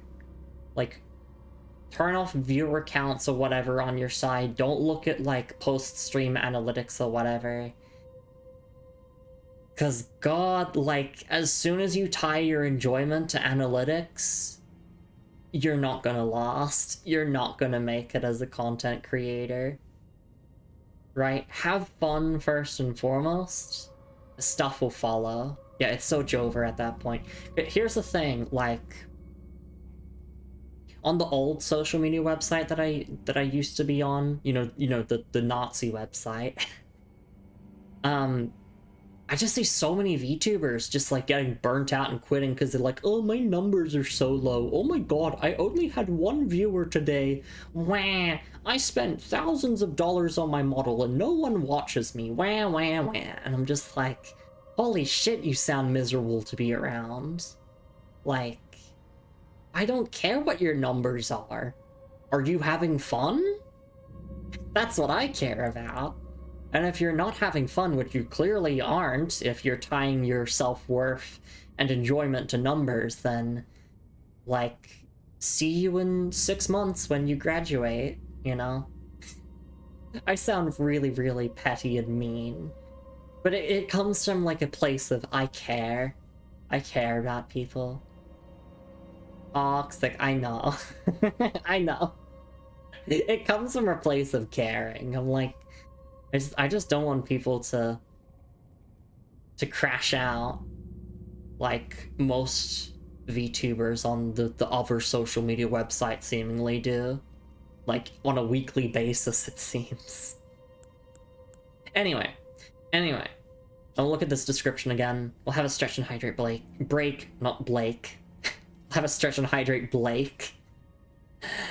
And then we'll finish the rest of this dungeon. And we'll see what else we can do after that. Maybe actually go inside the city of Leyndell.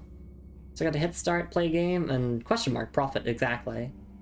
Okay, I'll yap a little bit more before I go on a break, but yeah, like, my first year of streaming, I was basically streaming to no one. And I'm gonna be honest, it was so much fun. Which sounds kind of weird, but trust me, when it's just you, and you're just vibing, and you're just talking to yourself, it's great. It's really fun to just chill like that. That's a nice time. And then, of course, like, obviously people come along and you get to hang out with people, and, like, that's awesome, but... yeah, I basically went through, like, a full year of no viewership. And I enjoyed every bit of it. So what does that say about me? That I'm just here for fun and not for analytics. Anyway. The Golden Epitaph's pretty cool, but also what's cool is taking a self-care break. Interesting that it uses the word commemorate the death of Godwyn the Golden. Like, that's a really interesting word to use for Godwyn's death.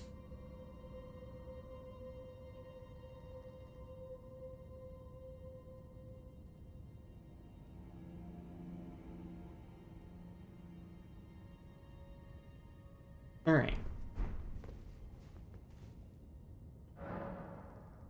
Let's have that break now. Whew, I'm feeling a little bit tired. So we won't stream for like 4 hours tonight or anything. I'm thinking like around 3 hours-ish. But yeah, that'll be that for now. I'm gonna go have my break. I'll be back in a couple minutes. We'll finish this dungeon. We'll maybe go inside like the actual city of Leyndell. And then... yeah, we'll see what happens from there. Take care of yourselves, everyone. Make sure to, yes, just grab yourself a snack and a drink if you can / want to, and I'll be back in a little bit for more of the Oriza Heroes fun house, it seems. Basically like Sen's Fortress with these goddamn traps and basilisks. Alright, see you all after the break.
Alright, and I am back. That was a pretty short break, but I'm just really eager to keep going through this dungeon. Waxwell, SpongeBob. We do not have a Waxwell or a SpongeBob. A better Twitch TV emote, unfortunately.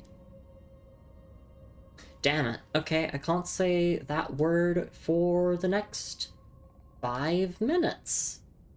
That's going to be quite hard. I'll do my best.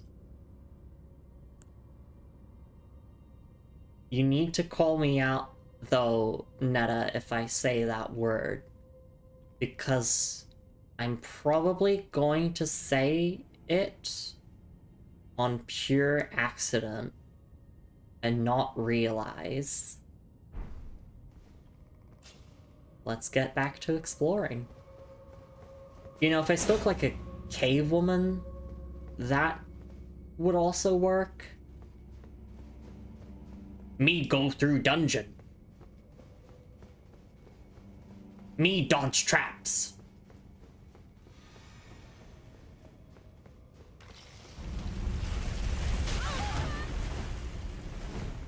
Me going to fucking die.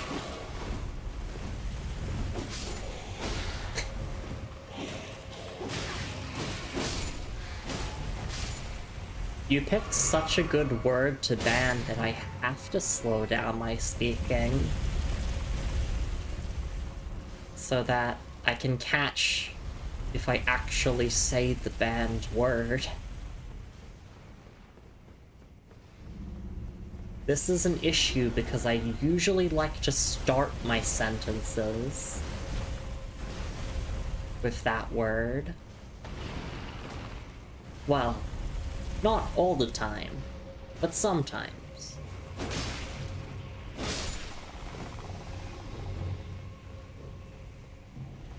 And if I read that message out loud, I would have immediately lost. Oh wait, shit, did I say it? Fuck. Well, oh. I tried so hard, and I didn't get very far. I lost it 2 minutes without saying it, okay? That's impressive. Well, enjoy your channel point refund. That was a fun little distraction. But anyway.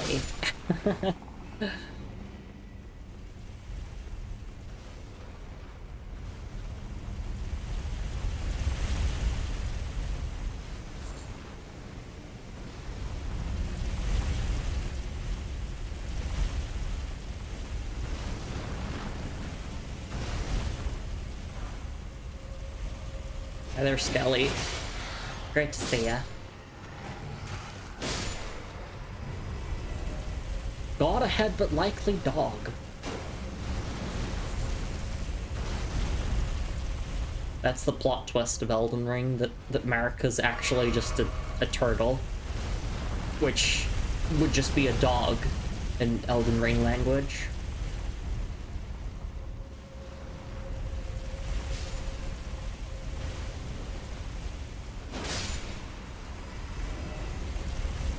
Try something. Thanks. Really good advice. Oh, I'm stuck in this dungeon. I really need help. What should I do? Try something.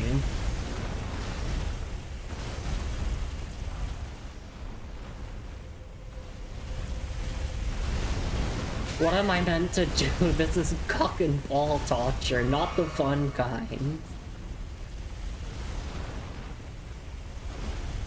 I'm just getting squished here, am I not? Oh, no, I'm okay.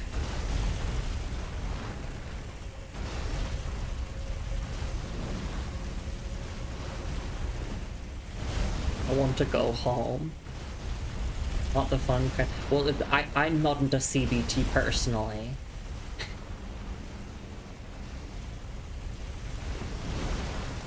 But if I was, this is definitely not it. A leverhead, therefore time for door. Okay. Hey Sapphire, thank you so much for the hat pats. I'm going through it right now, to say the least. Yeah, what a sentence to hop into.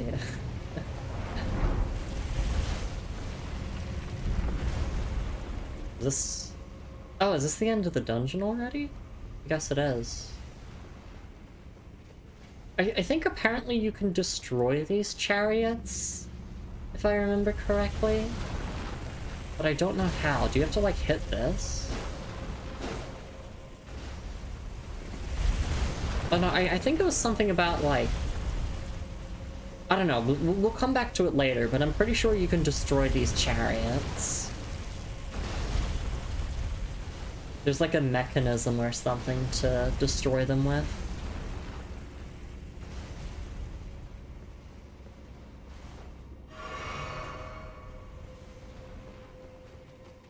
Because we have a boss fight ahead. And that boss fight will give us the weapon that I've wanted since day one.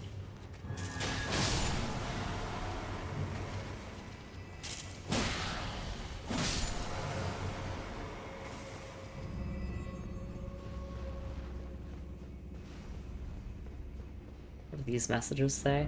Ah, Angel, so to speak, safety ahead. Dong ahead. Ill-omened creature ahead.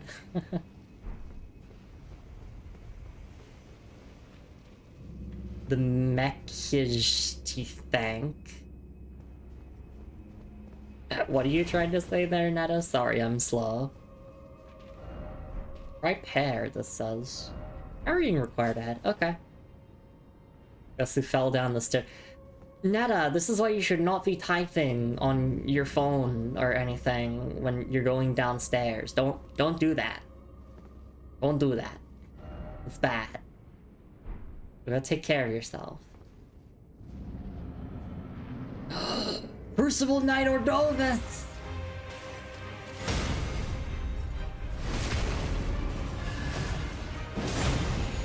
And just a generic Crucible Knight.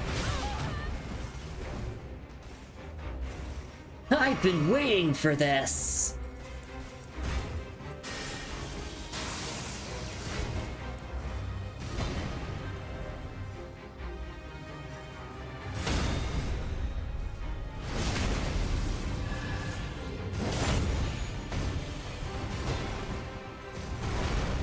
Yeah, I remember Smo to be a bit bulkier.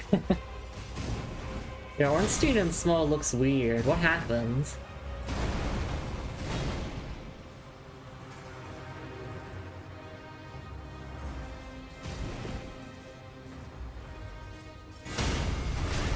Oh my god, no, stop!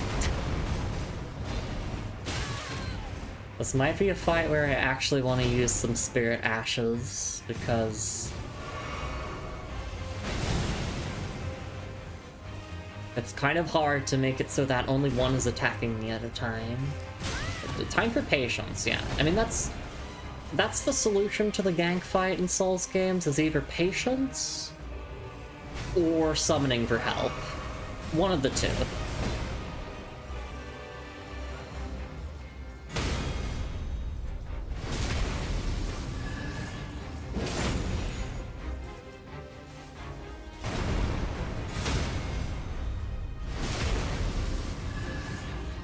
But also, Crucible Knights are just parry food, so...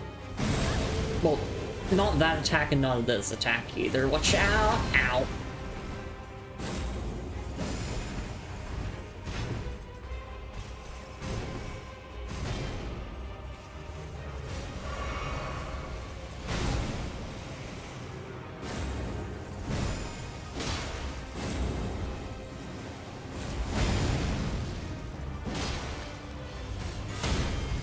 Go. I wonder if I can still use Golden Parry if I don't have any FP. Like, will it just come out as a regular parry? Only one way to find out.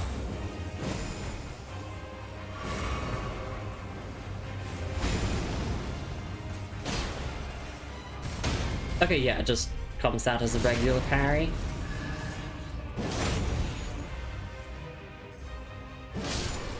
Okay, there we go. Now it's just a 1v1.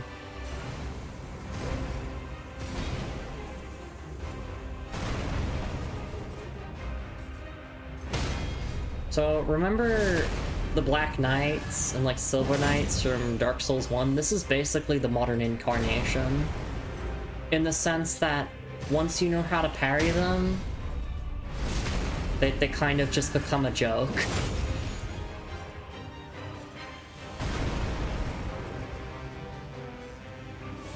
Oh shit! That's a new move, though. Yeah, parrying is very fun.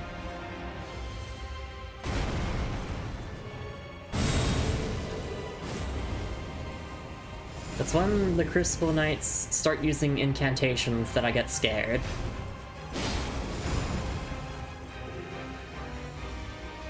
Because those are not parryable. And this probably isn't either. Just a Crucible Knight? No, this is Crucible Knight Ordovas. Oh no, I see, you're doing a Phineas and Ferb reference, sorry. I can't do a good Doofenshmirtz voice. But I do know the reference. Just a Crucible Knight? Parry the Crucible Knight?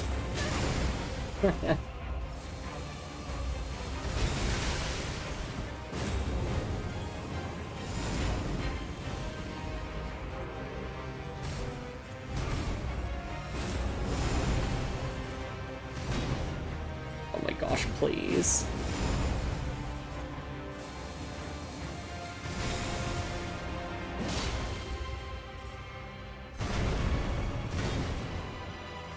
I might be cooked.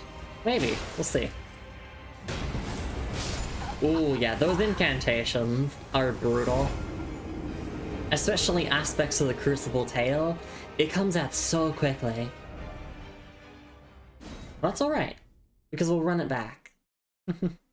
Pontiff Velstadt, that's also true, yeah. Usually the flasks run out before patience. That's true. The bronze parry, good attempt, thank you. We'll run it back.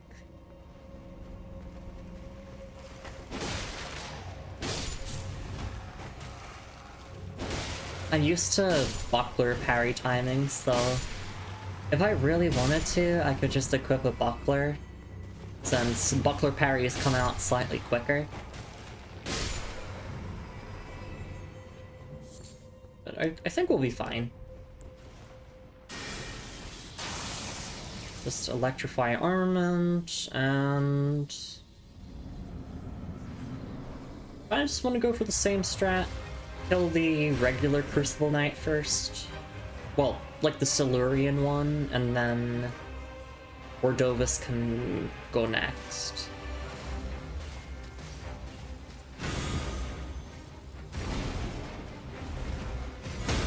There we go. So that's the beauty of Golden Parry, is that you can parry things from a distance, and it still counts.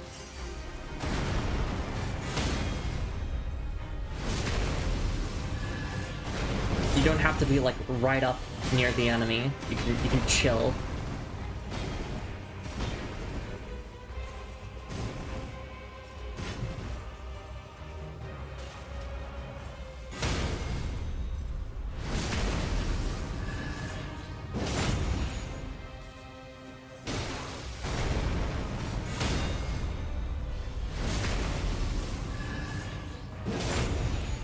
So now they're gonna go into phase 2, I think? Or no. They try to go into like phase 2 at around half health. But sometimes their AI just kind of breaks and just keeps trying to do the same sequence over and over. Okay, there we go. That's phase 2 for this Crucible Knight. Oh my gosh. There we go.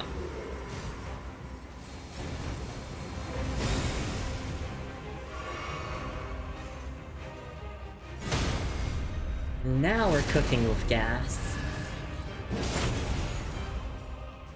Yeah, phase 2 began as quickly as it ended. I want to know if you can parry that, because technically they are swinging their sword down. It's parryable? Okay, well I'm going for it then. Oh, not this move.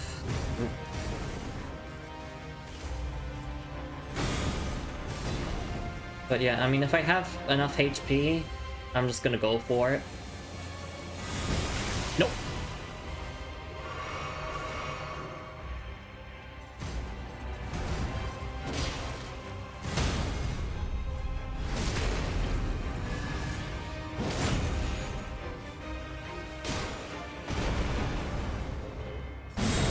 Okay, well here's the problem, is it's phase 2 for this night now. Well, not this night, this is literally Ordovus. One of the most important Crucible nights, I think, alongside Siluria.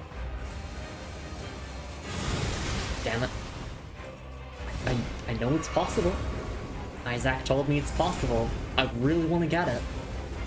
Brawl and brawl.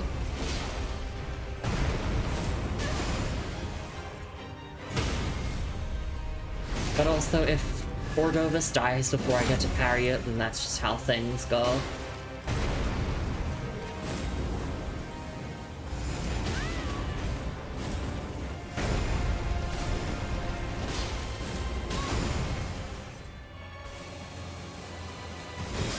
Aww, I threw it.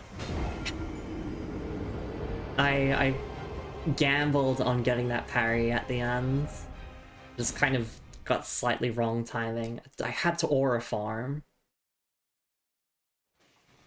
That was the big tail. Now I want the aspect of the Crucible tail big. Yeah. From what I've heard, the actual aspect of the Crucible incantation, specifically the tail one, is like not that good, sadly. I want whatever aspects of the Crucible tail that Ordovus is using, because that seems to be really good. It was worth it, yeah. And I don't just want to win, I want to win with style.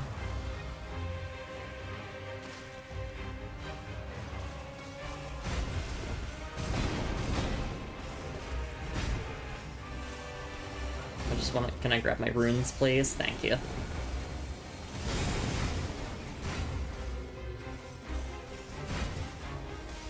I mean, we could also just throw boulders at the knights from a distance. We could just throw lightning spears. There's a bunch of things we could do to speed up this fight. Not just parrying them both to death, but... I'm addicted to parrying, okay? I press the button at the right time and, like, the brain chemicals go burr.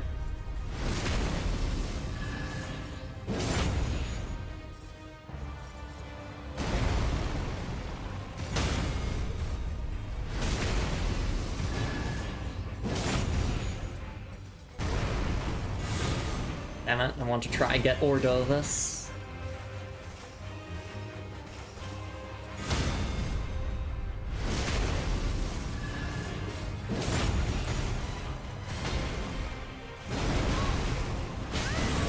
This is the problem. Ordovus, you got in the way. Look what you've done, Ordovus. Now I have to actually fight phase 2 of this Crucible night.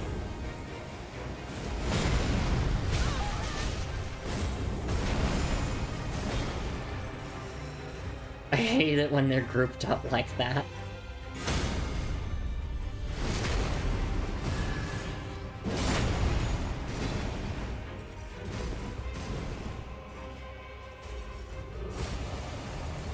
I don't know if that's parryable. I'm gonna guess yes.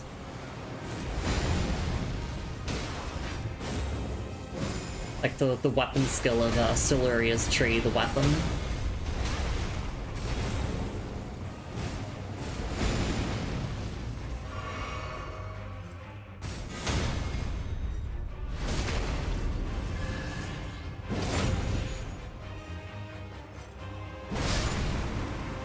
Okay, there we go.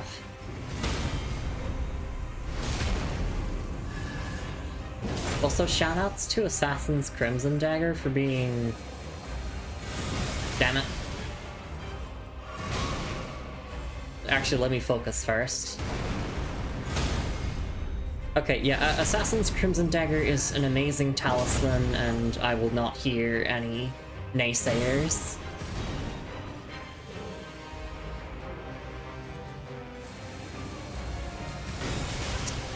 What is the timing for it? It feels weird. But to be fair, I'm not using a buckler. So, that's also maybe fucking with my timing. Actually, does the parry just not work if you're out of FP?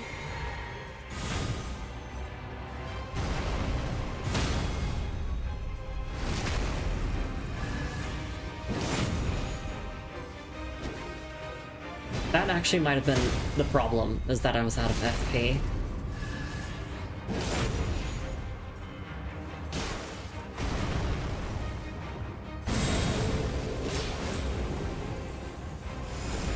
And then you're gonna pull out a tail. Nope.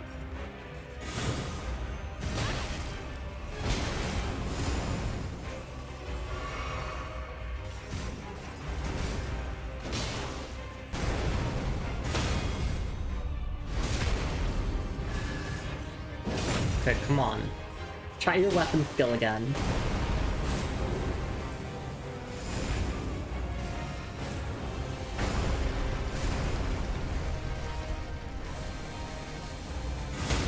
Yes! Holy shit, get fucked.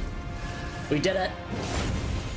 I parried Ordovis's Vortex, I think is the name of the skill. And just like that.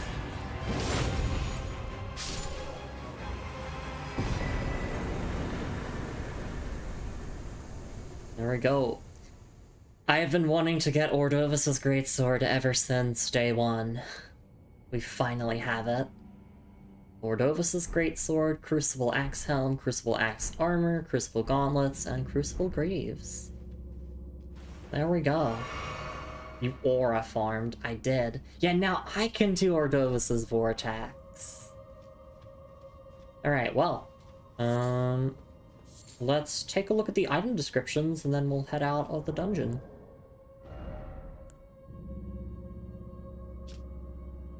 Oh, I see. We already have the Greaves and Gauntlets from Siluria's set, so the chest piece and helmet are new. But, like, we'll read the descriptions again for the Greaves and Gauntlets. Crucible Greaves. Greaves of the Crucible Knights who served Godfrey, the first Elden Lord. Hold the power of the Crucible of Life, the primordial form of the Erd Tree. Strengthens aspects of the Crucible incantations.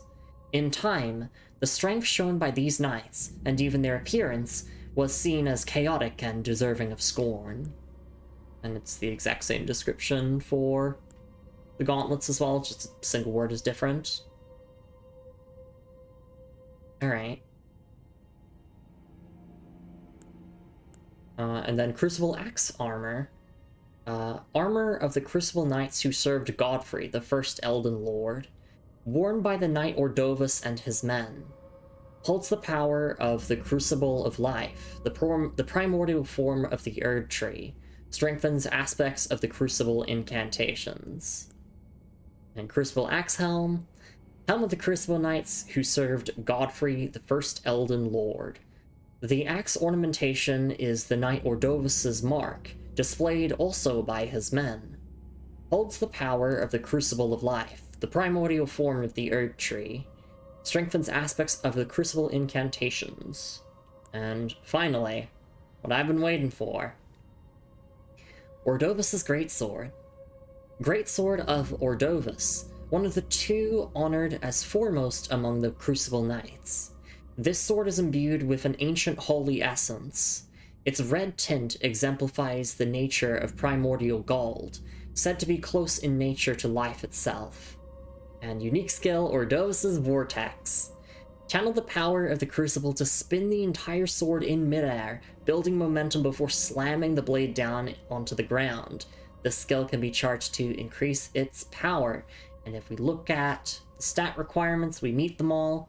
It is primarily a strength scaling weapon, but there's also a bit of faith in there as well, and also does a bit of holy damage. Yes, I want to use this. We will be using it. The skill is fucking ridiculously good, especially if you build around the skill. It is so good. I know this because of Elden Ring Night Rain. I've spent hundreds of hours in that game using Ordovis's greatsword, and holy fuck, it's amazing. So yes, I want to use it here as well. It's only 15 FP for one of the best weapon skills in the game. That I know of course. Yeah, so Siluria and Ordovis were like the two honored as foremost among the Crucible Knights. So Siluria and her knights were all hot lady knights, and Ordovis's men were, well, all men. Best weapon skill in the game, of course, is parry. I mean, also kick. Kick is actually unironically really good. Yeah, parry, kick, Ordovis's vortex, bloody slash, I think. Like anything related to bleed, of course, is really good. As a Chimera, I love aspects of the Crucible so much. Well, unfortunately, Isaac, the Golden Order doesn't love you very much. They wish that you were a bit more normal. They wish that you wouldn't be as much of a Chimera. That's why we don't like the Golden Order around here. Want to do a run with just one of those? Could be fun. You killed the Crustable. I did. Looney said that's one more thing that you can get from this dungeon. Yeah, I think it was like destroying the chariots, right, Looney? Because I don't know how to do that. I'm on the side of the misbegotten. I am as well. I am as well. Like, I stand for misbegotten rights. I stand for those who live in death rights. I stand for a bunch of different... Like, all the minorities and lands between. I fight for them. Fuck the Golden Order. Fuck you, America. Well, I mean, okay, most people didn't really adhere to that correctly. They were like, oh, fuck America, yeah, I can do that. And then she pumped out, like, 100 million different children. That's right, okay. F you, America. That's true. Yes, also fuck America. It's true. I mean, America. Both are accurate. Both are accurate.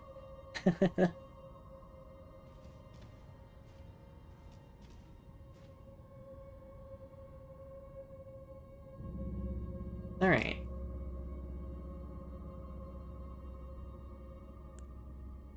I'm just looking at this item description one more time.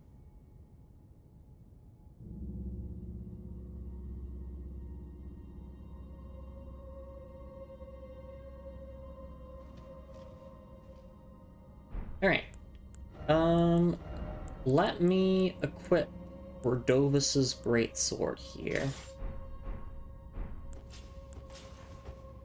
So its moveset is slightly different, and I don't like this moveset as much as the Knight's greatsword.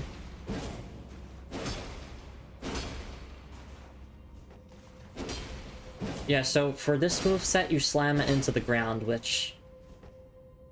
I know that a lot of martial arts nerds will immediately scream and say, don't do that, don't slam your sword into the ground like that. Sword time, it is! Hi V, it's lovely to see you around. Of course, R2 combo is pretty simple. Does it say that it does piercing damage? Yeah, standard pierce, but what's really funny is that, like, none of the attacks are piercing, I don't think. Yeah, these are all slash attacks. Unless it's like running... Nope. There's no pierce attack. Anyway, here's what we're here for. This. 15 FP. Crouch light attack? No, crouch light attack is, it's still an overhead swing, unless that counts as piercing damage. But that looks like a swing to me. I was just testing the whole moveset. Yeah, it's really weird. Like, the greatswords say that they do standard pierce, but then none of their attacks are piercing. You have to put a weapon skill on it. Do you know how to destroy the chariots? Sure, yeah. Should I go back to the start of the dungeon, or should I just backtrack from here, Looney? I'll just unequip that for now, and we'll figure out stuff with upgrading it once we leave the dungeon. Backtrack? Okay. Oh, sorry. Before we do that, I also just wanted to look at the Crucible gauntlets and the Crucible stuff, see how that looks. Yeah. That's... I mean, of course I gotta throw on the helmet. I feel weird throwing on the helmet, though, because then it just... You kind of look like Ordovis's younger sister.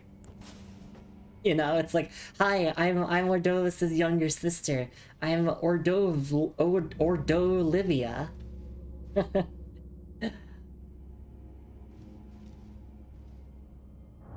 That's why I'd like...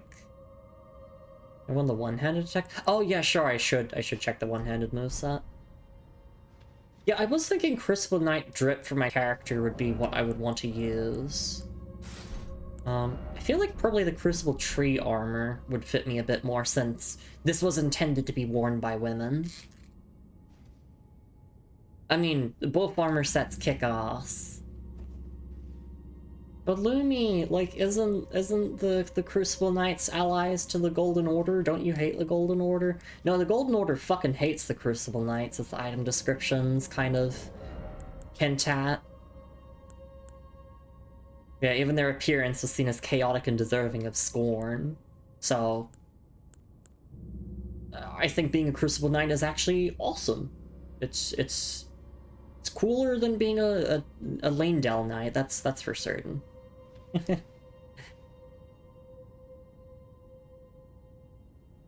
Yet still need them, exactly. That's a Golden Order moment.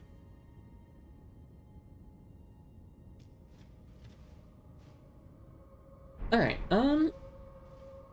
both have big beef between them, yeah. I kinda wanna go with this strip. Yeah. And it also, like, it kind of has a cape, it's just a little bit torn. I think I prefer the Ordovis set, just because, like, the cape is a little bit more prominent. I don't really like the big shoulder pads as much, though.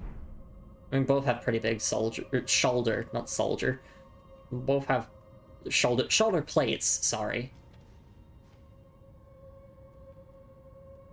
I can just pick and choose as I see fit. You know what? Let's go with this for now. Let's wear Siluria's armor. Okay, sorry about that, Looney. I had to really make sure that I got my fashion in order. You know, you understand. Fashion is the end game after all. And the early game, and the mid game. Yeah, I was wondering if destroying them had anything to do with these Erd Tree seals here.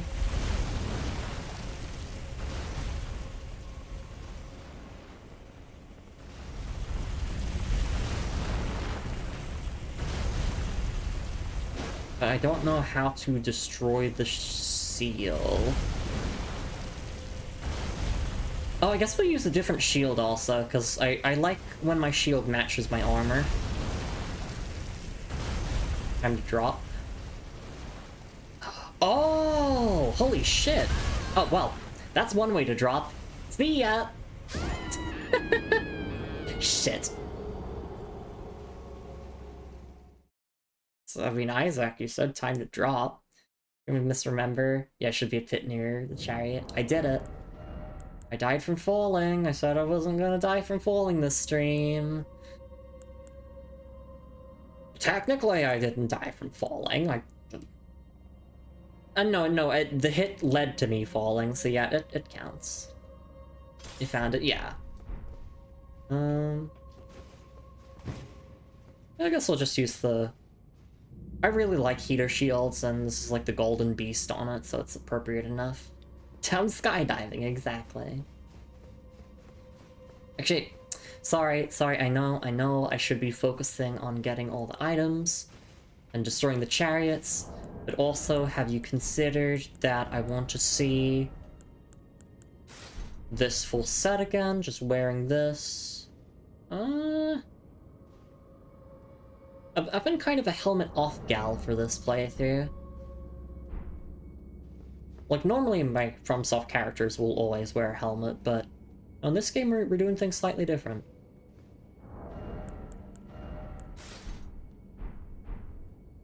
Like that, god damn it, I like both of the Crucible Knight armors. It's just, it's hard to choose. I'll go with this one.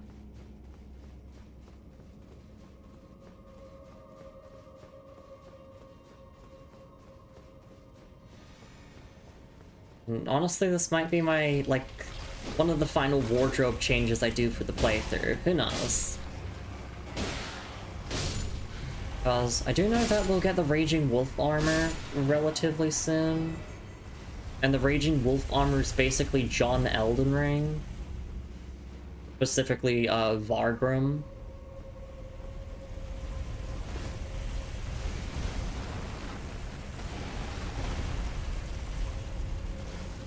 But also, like, what if the DLC has armor that I like in it?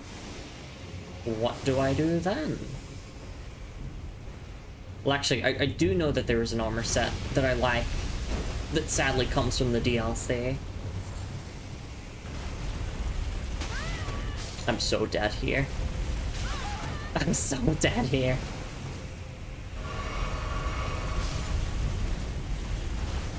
I live!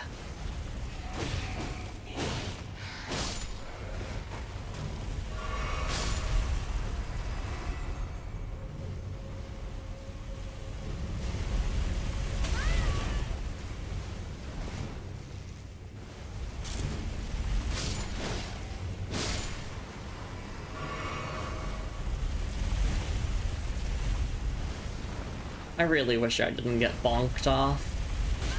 Damn it. I really wish I stopped getting hit around corners like that. My fault for obviously standing too close to the chariot. Okay. This time, I'm gonna make the fall. We're gonna land correctly. Shit, I forgot to get my runes. That's fine. I didn't need them anyway. Well, I mean, we can get them once we destroy the chariots. If we even make it out of here alive.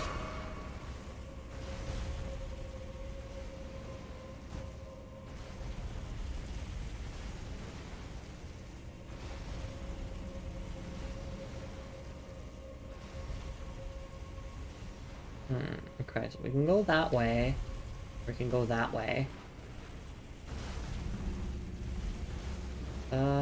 We'll go this way first.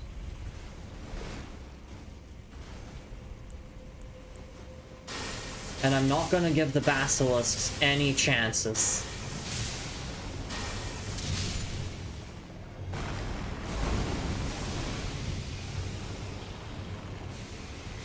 Nuh-uh. You're not death blighting me today.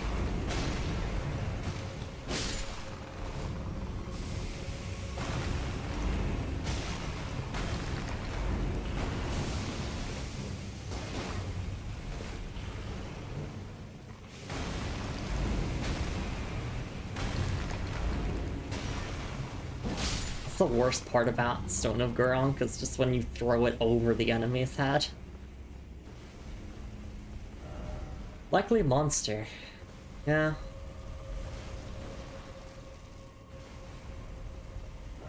Be wary of left, death ahead. We'll go and equip Ordovis's greatsword, like, once we leave the hero's grave here. That's what I've been hoarding Summersmithing Stones for throughout the entire game. I think they only go up to, like, plus 10. So, see how high we can get it. Vulgar Militia Ashes, let's go. Boggerhead, yeah. Not here. What do you mean, not here?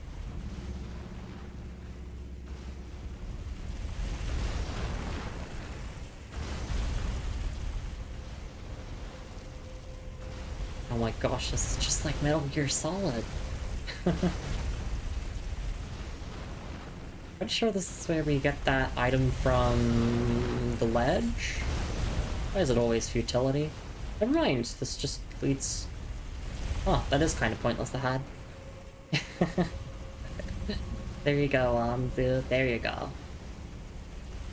Yeah, there's the Snake Eater jokes. I said it before in the stream, I'm like, I'm not gonna make a Snake Eater joke. So you can do it for me.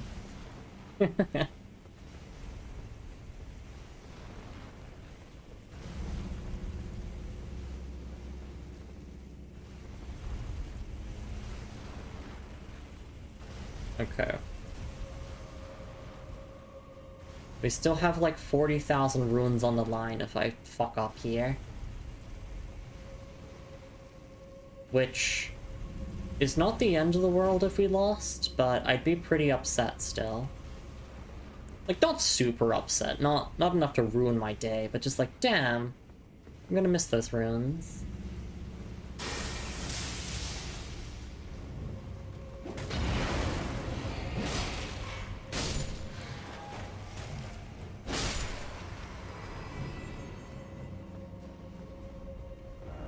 Seek fire and then try attacking. Okay. Behold hole! Yes. Okay, seek fire. Huh. You know someone that sings that on every slightly long ladder? It's me. It's you.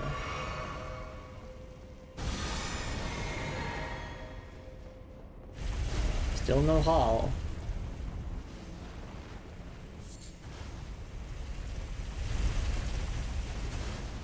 Okay. You know me, I want to check all the way up there. Beware you're running. I see. Oh, there we go. There's the fire.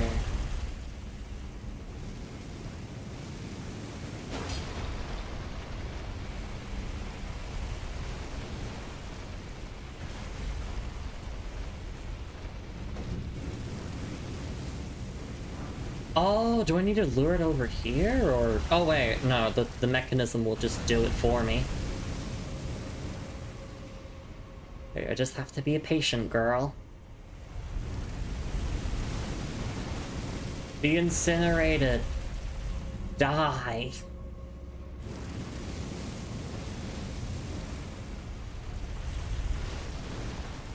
Not quite, okay. And hit it again.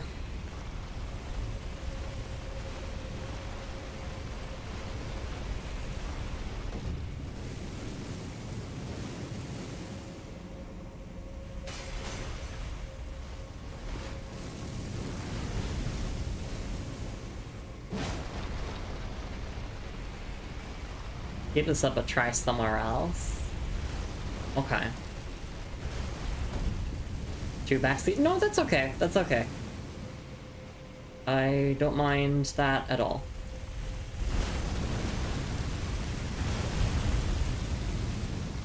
It's just that player message said to seek fire, and I'm like, okay.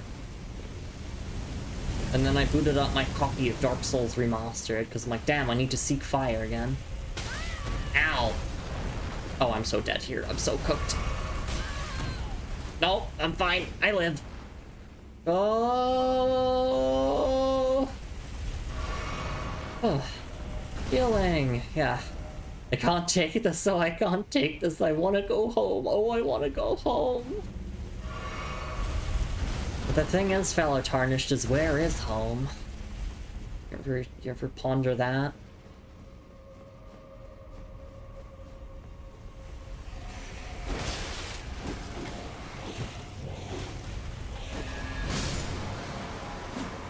This is why we have Sacred Blade.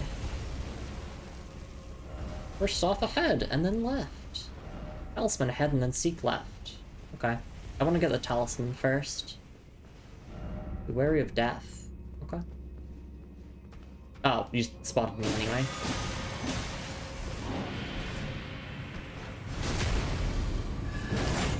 Probably because I have the lantern equipped, and I'm using it. We're a Crucible Feather Talisman. Could this be a trap? In short, oh skill. Item. Utility ahead. Okay. Take a look at all of the loot once we're, like, done here.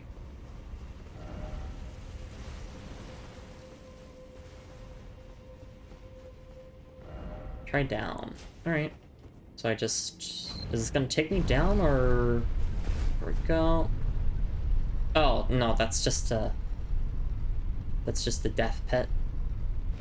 I got really excited that I was gonna do the FromSoft thing of, like, check below the elevator, there's actually something down there. I mean, there is. There's a death screen.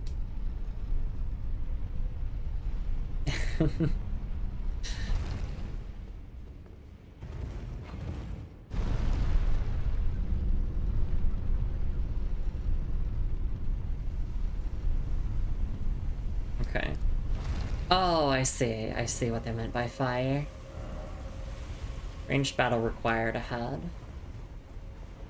Fire ahead. Yeah, I guess I could just throw a lightning spear from here.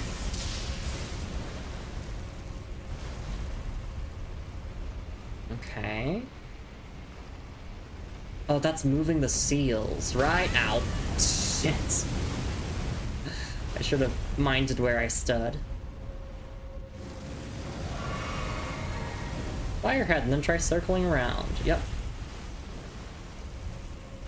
Why is it always liar? Good question.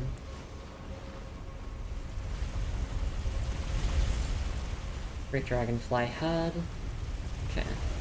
It's always grass. First off, I did it. Beware of jumping. Wait.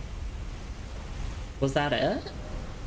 That didn't destroy them, though. I guess I have to do another step after that.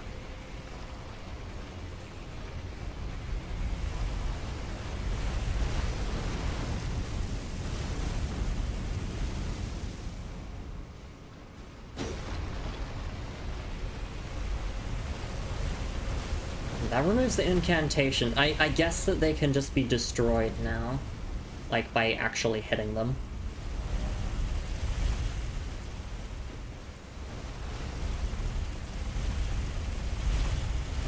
Maybe?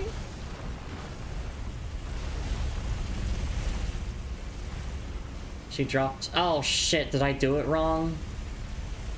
I wouldn't mind just knowing the solution of the puzzle in that case.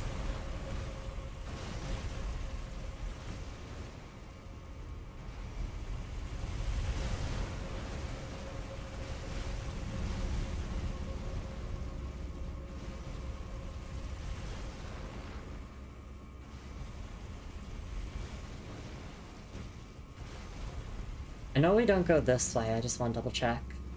Seek fire, then ahead. AK. Oh. Oh, wait, I think... I pick up what you're saying? Put the pillar up, and then enter the main room. Oh, okay.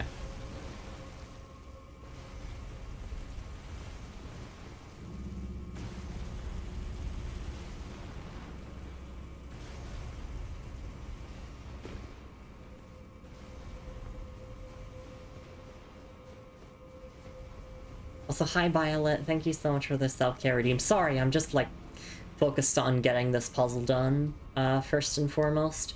We're probably gonna actually end the stream after we're done with the puzzle, and we've done some upgrading at the round table halls. Yeah, I just wanted to, like, get this done.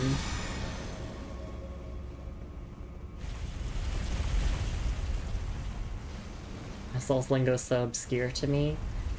So thankfully you don't really need to know any lingo for what's going on at the moment. We're just solving a puzzle. That's pretty much it. Okay.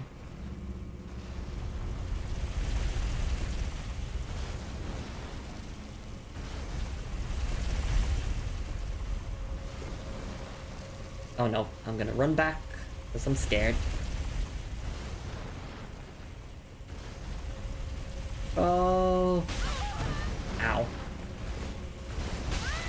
Oh, I'm so cooked. No, I'm fine. I'm fine.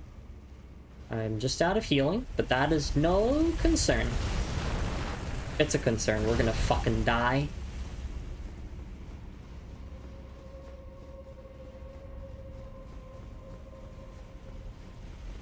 Okay. Yeah, we got the talisman.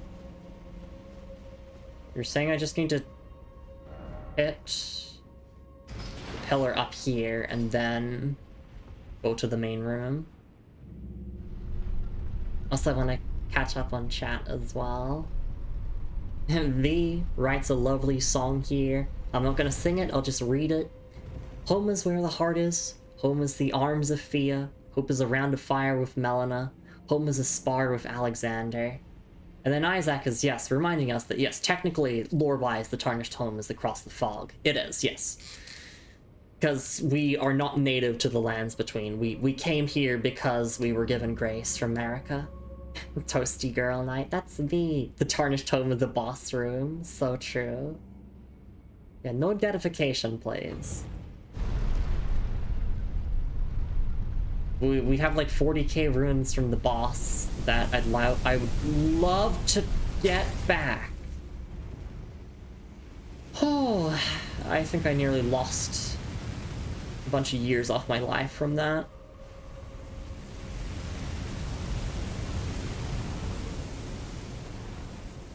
Run! Okay, there we go. So it's gone all the way up now.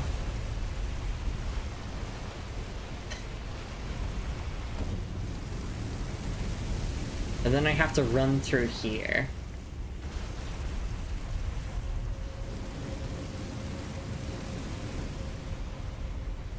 Go!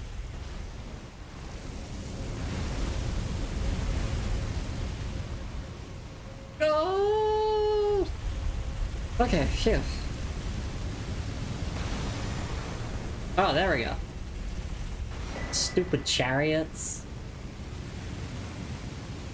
There we go. Asher War Holy Ground, Tree Sentinel Helm, Tree Sentinel Armor. Nice! What's some more cosplay stuff we can do? Okay.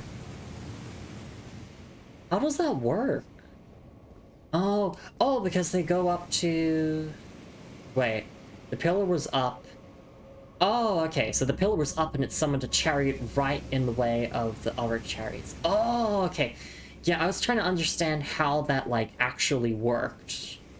I do want to go and get my runes back, but I'm gonna go sit at the first grace, I think, first, and then... Or actually, I think the first grace is... Is the first grace over this way? Yes it is. You beat the game? I did. But that chariot's gone now, right? Oh, thank goodness. What a boss fight, huh? Lumi, that was a puzzle. Yeah, I know what I said. That was a boss fight. A boss fight on my sanity. Okay, so yeah, I want to sit at the Grace, I want to go grab my runes, leave, upgrade my stuff at the Round Table Hold, and then that'll be that for stream. And of course, we do want to look at the item description of all the stuff that we just got, of course. And hey, maybe we want to try on the Tree Sentinel armor, although I don't really fuck with the Tree Sentinels from a lore standpoint. Because, you know, they're just Erd Tree simps. But I won't deny that Tree Sentinels have aura, like, they are really fucking cool. I've seen that there's, like, a bunch of, like, Tree Sentinel figurines, I believe? Or, I don't know how you would put it, but yeah, like, figurines, almost. Like, I would love to have one of those.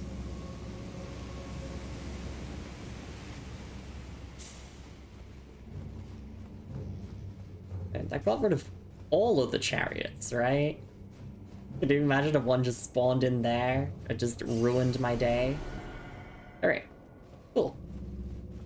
And now we can just run to the end of the dungeon. We can just use the warp to leave.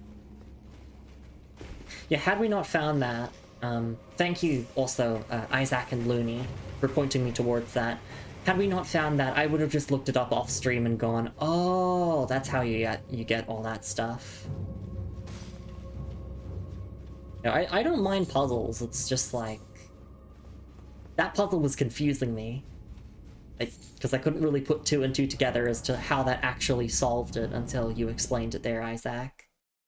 The other puzzles, like the Sorcerer's Rises, especially the one where you had to use the, what was it, the Erudition emote, or Elation, whatever it was. Like, that one was pretty fun, because that was really easy to solve. It was pretty intuitive. I guess I'll just pull that up there. Alright, yeah, I feel like that's pretty much that there. And then we can fight the tree sentinel that's out here guarding the entrance next time. So let's go to the Round Table Hold. I think we got every single boss on the outskirts of Leyndell. Alright. Since we're in a safe space, let's just look at our item descriptions first. We have 1, 2, 3, 4, 5, 6, 7 descriptions to read, so this might take a little bit, but just bear with me. Tree Sentinel Greaves. Golden Greaves of the heavy cavalry tree sentinels who serve the Erd Tree. Impossibly sturdy and nigh unbreakable. The grace of old yet lingers. Okay, and that's just the exact same for the gauntlets as well. They're gauntlets of heavy tree, the heavy cavalry tree sentinels who serve the Erd Tree. Yeah, okay. And then the armor is slightly different here. Golden armor of the heavy... Oh, message was appraised. Hey. Thanks to who did that. That could have come in handy a lot sooner. But I'll take it. Yes, Tree Sentinel armor. Golden armor of the heavy cavalry tree sentinels who serve the Erd Tree, adorned with a cape featuring the mark of the sacred tree. Imposingly sturdy and nigh unbreakable, the grace of old yet lingers. Okay. And then the helm here. Golden helm of the heavy cavalry tree sentinels who serve the Erd Tree. Very few were permitted to wear a golden wood crest of such size as seen on this helm. Okay. And then Ash of War Holy Ground. This Ash of War grants an armament the Sacred Affinity and the following skill. Holy Ground. Raise shields to create an Erd Tree consecrated area that continuously restores HP and boosts defense for self and allies inside it. Usable on all shields. And then Crucible Feather Talisman. A talisman fashioned from feathers that embody the aspects of various creatures, said to have grown on the human body long ago. Improves the effectiveness of dodge rolls, but increases damage taken at all times. A vestige of the crucible of primordial life. Born partially of devolution, it was considered a signifier of the divine in ancient times, but is now increasingly disdained as an impurity as civilization has advanced. Okay, I don't really care about the effect, but like the lore is really cool there, because yeah, you can see the aspects of the crucible there, like horns and feathers and whatnot. And just because I'm tired, like extra tired as we're nearing the end of stream, I just need to skim the text again. So I'm feeling a bit of a yawn come on. Not that I'm bored with Elden Ring. No, Elden Ring's exciting as always. I'm just, you know, I'm reaching my limits for the end of the stream. Yeah, talisman, fashioned from feathers, and body aspects of various creatures. I'll just read the description again really quietly to myself. A talisman fashioned from feathers that embody aspects of various creatures. Yeah, grown on human body long ago. Vestige of the crucible, primordial life, born partially of devolution, it was considered a signifier of the divine in ancient times, now increasingly disdained as an impurity as civilization has advanced. Thank you for the hugs, Moon. I appreciate it a lot. Alright. Interesting that, yeah, these supposedly grew on the body long ago.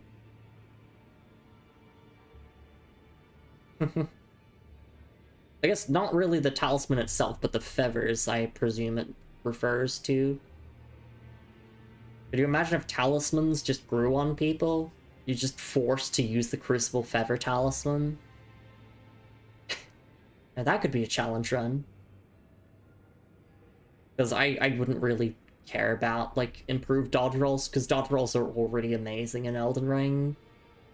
So I don't see much of a reason to make it even better. But, like, I'll look up the exact numbers off stream and see, like, how much it actually improves rolls in terms of, like, iframes and whatnot. Alright.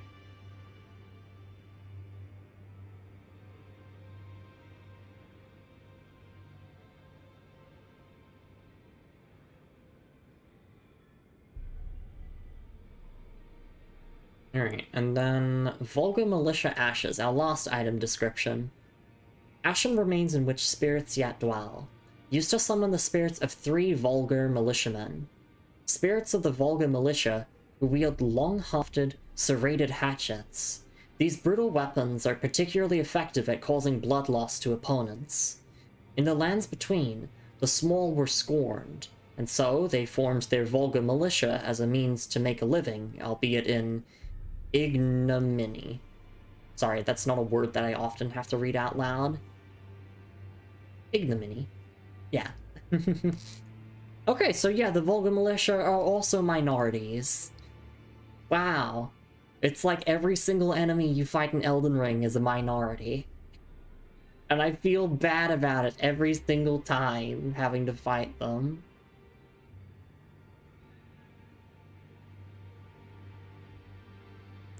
Alright, let's go and upgrade Ordovus' Greatsword, and that will be the end of stream.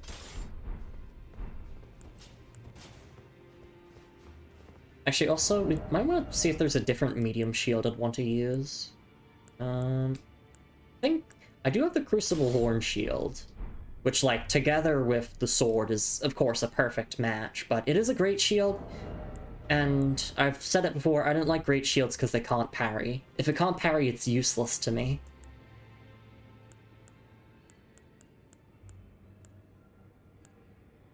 The bra shield is just a Dorito chip, and I can't unsee it anymore. Yeah, I'm happy with the Beast Crest heater shield.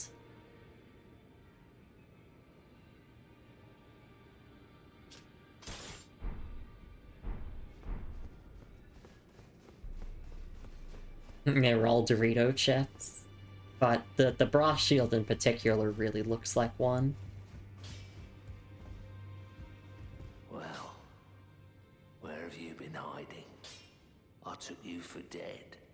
No matter, it's all the same. Lay out your arms, then. Alright. And using all of the runes that we obtained from that dungeon, we can just keep upgrading this.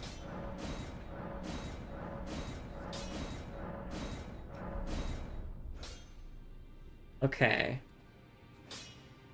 So we need a Somber Ancient Dragon Smithing Stone to get to +10. Okay. But oh, look at that final upgrade. A scaling in strength. That's better than my Knight's Heavy Greatsword. I mean, maybe it'll get to A scaling at +25. No, it doesn't. It doesn't, actually. Oh, no, sorry. This is +23, so you'll have to say. We need Smithing Stone 8 for that. Somber Smithing Stone's good, what can I say? Especially when you hoard them throughout the whole game just for this one weapon. Okay, what's my AR with it? Just one-handing. Holy shit! 297 AR when one-handing? That's pretty good. We're still on medium load, yeah. Damn. I'm sorry, Knight's Heavy Greatsword, but I might have to put you away. I said that I could, like, try to dual wield them, but I'm not really a huge fan of that. I mean, I could just have all 3 equipped and just swap as I need be. It's just...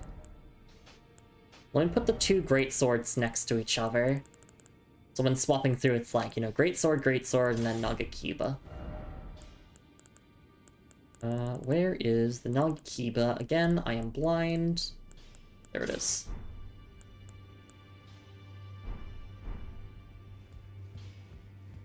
But I really want to test this on something. Well, we can save that for next time. Then we burst into Leyndell and wreck deserved chaos. Exactly. Leyndell is right here. Not Leyndell, Leyndell. Yeah, it's this city here. And we've been exploring the outskirts here, so just like this whole area outside is what we explored today. And so next time, we are ready to, yes, burst into the city and finally show them the power of the weak, the power of minorities. We'll show them. God, I really want to use this sword. Like seeing you handle one in each hand. Thank you. Yeah, I'm really happy to have this finally. What's really funny is that in Elden Ring Night Rain, Wilder has a unique moveset with all greatswords. And with his unique greatsword moveset, the roll attack is actually a thrust. So Wilder is actually the only person who gets to actually use the piercing element, or the piercing damage type of greatswords without needing to use an Ash of War. Okay, I just want to hit something with this. I just want to hit one of the nobles. Like, how much does a full charge with this do?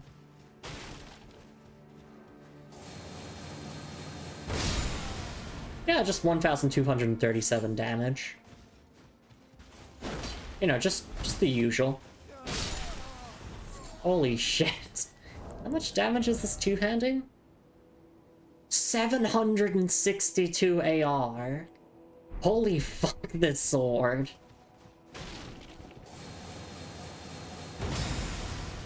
And that's like a multi-hit skill, right? That hits multiple times. You greatsword ever rolling thrust in this game? You're not thinking like ultra greatswords?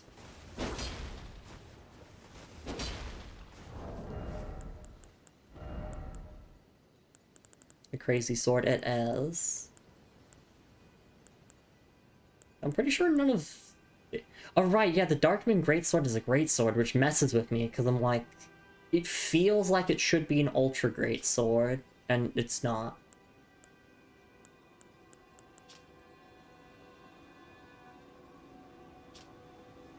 Are you sure the Claymore has it? I'm thinking one more. I'll try the Claymore. We will wrap up stream. I am, like, thoroughly exhausted, but... Let's see. It does! Oh my god, finally, Claymore for piercing skill. Like, piercing attack. Is it on the crouch as well? It is. Damn. Now I kind of wish I used the Claymore. But... I don't love Claymores. I mean, they're really cool swords, don't get me wrong. They're just not, like, my number 1 pick. What about the Flamberge? Or Flambergy? Nope. Lord Sorn's greatsword. Nope. Yeah, it's so weird that some of them just don't have access to any piercing attacks on the base kit.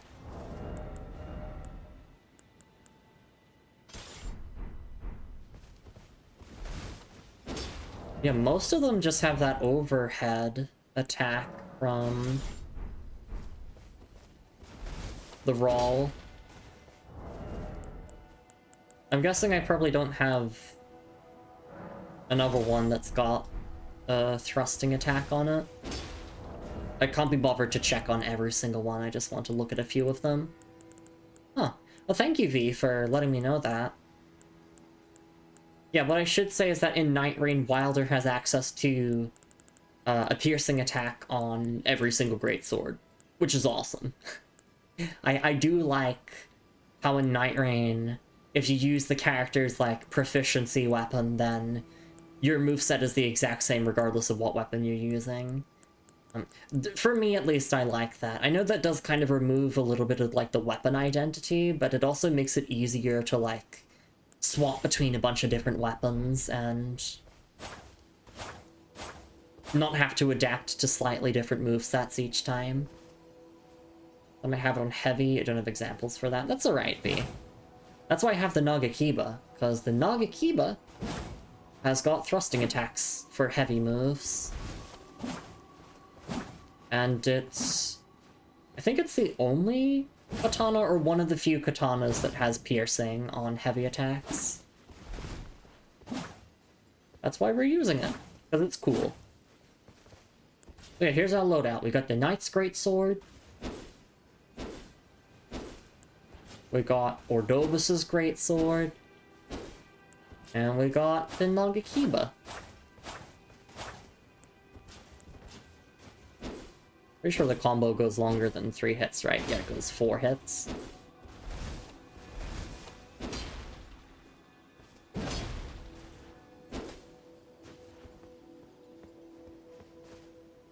Yeah, I'm really happy with my character now. This is like... Oh, actually, no, one thing that we could do is... I was thinking of a certain talisman loadout that we could use.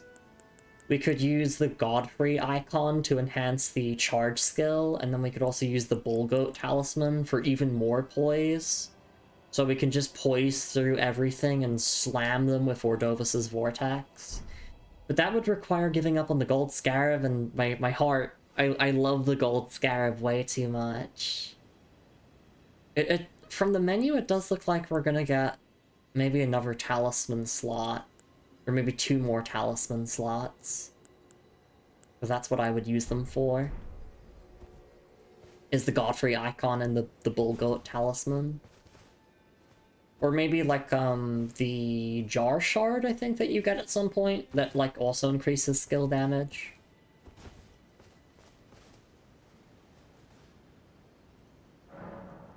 Poises you cutely. Thank you. Of course, we can't get a level up here to finish stream on. Alright. Yeah, let's get things all wrapped up here. That's 130 hours played. Golden Scarab and the Jew one were some of my mainstays. Yeah, this Gold Scarab talisman is so amazing. Because more levels means you get to be more powerful. Alright. Closing the game now. Do I get any Steam achievements for that play session? I didn't, no. But I feel like we might get one on the weekend if we end up fighting, Margit. No, sorry, not Margit, Morgott. That's the name. Right, it's like Margit, but not quite. Alright, let's head on over here. Thank you so much, everyone, for coming by the stream. Hope you all had a lovely time with some more Lumi Elden Ring. Yeah, it was really nice to just explore the outskirts of Leyndell and finally get the greatsword that I've been wanting for the entire game. Yeah, let me just quickly promote the socials and the Discord server. You know where to find me off stream. I post my stream schedule every single week on both Blue Sky and Discord, and I also do upload these VODs onto YouTube. And I also do, like, actual YouTube videos now. You know, I got the Night Rain video that I did a couple of weeks ago, and also the Once Upon a Katamari review, which I was really happy with. Anyway, let me thank everyone who came by to stream and supported the channel, and then we'll find someone to read off into, and then I will take that self-care break, Violet. I haven't forgotten about the redeem. First and foremost, thank you so much for the offline follows, everyone, and thank you so much for being here, Moon. Thank you so much for being here, That a Toasty. Thank you so much for being here, I Need Glitch to Win. Thank you so much for being here, Isaac Anzu and Sharks Are Tasty. Thank you so much for being here, Looney Ravenwitch. Thank you so much for being here, I'm Netta, okay. Thanks for being here, Lena LaFay. I don't know if Soroka was here, or maybe I imagined that. No, I think she was here. Thank you for being here as well, Soroka. Thanks for being here, Sapphale and 2 Peas in a Pot. Thank you so much for being here. Gotta keep scrolling. V, Decathlon, Violet. whole bunch of different people. Thanks for the stream, Cool Night Lady. Thank you for the stream. Very proud of you making YouTube videos and editing. Yeah! I used to do video editing commissions, but I got burnt out and, like, depressed from doing it, so... While it is, like, good money, I don't edit for money anymore. I just edit for myself, whenever I have to. Oh, and also thank you for being here, Flo. Thanks for being here, Alex Speedling. And... I think that's pretty much everyone. Yeah, but whether you were here for a minute, an hour, the whole stream, you're just lurking and watching the VOD. I hope you had a lovely time. I guess we'll just also quickly go over what we're doing for the rest of the week on stream. It is the exact same as every single other previous week, as we've been working through all of our ongoing games. So that means that tomorrow is a Shovel Knight stream. At the same time that this stream started, we are continuing the King of Cards campaign. It's going to be very, very awesome. We're going to beat people in Joustus. And then on Friday and Saturday at 12 PM Australian Eastern Daylight Savings Time, we are continuing more Elden Ring. We'll be actually going into Leyndell, not just the outskirts. And presumably, if we manage to get everything done, we might actually fight against another demigod. So that'll be very, very hype if we do get around to that. And then on Sunday at 1 PM Australian Eastern Standard Time, so 1 hour after we would normally start on that day, we're doing more Monster Hunter Rise Sunbreak with my partner Moon, and we're actually nearly done with the main story of Sunbreak. Our stream series will continue on a little bit after the credits of Sunbreak, but we're also nearing the end of the Monster Hunter series with Moon, so... Safe to say that before the end of the year, hopefully, we'll be able to start on some new games and kind of break up the monotony of non-stop Shovel Knight, Elden Ring, Monster Hunter streams. You know, it'd be nice to, you know, be able to stream other games, to say the least. But don't get me wrong, I've been having fun with all of our current ongoing games. Absolutely loving Elden Ring, having a great time with the Shovel Knight collection, absolutely loving going through Monster Hunter with Moon. But I'm also excited for what's on the horizon. Moon says, I love my beautiful bi-wife. Yeah, that's me! I'm bisexual! I see bikes and I'm like, whoa, that bicycle is so cool. I want to ride it. That's not an innuendo. It's me being silly. Alright. Who can we raid off into? Good question. Not many people, honestly. Not surprising, not many people are up at this hour. Let's raid into Female Clerk A, who's doing some more World of Warcraft. She's really chill, she's really, really nice. She plays a bunch of Souls games as well. And...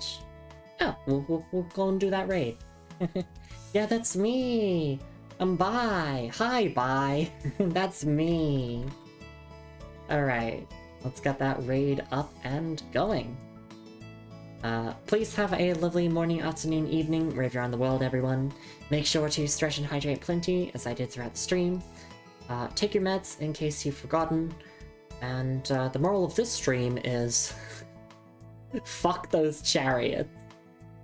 I mean, I really, really liked that Hero's Grave because of all the loot that you get from it.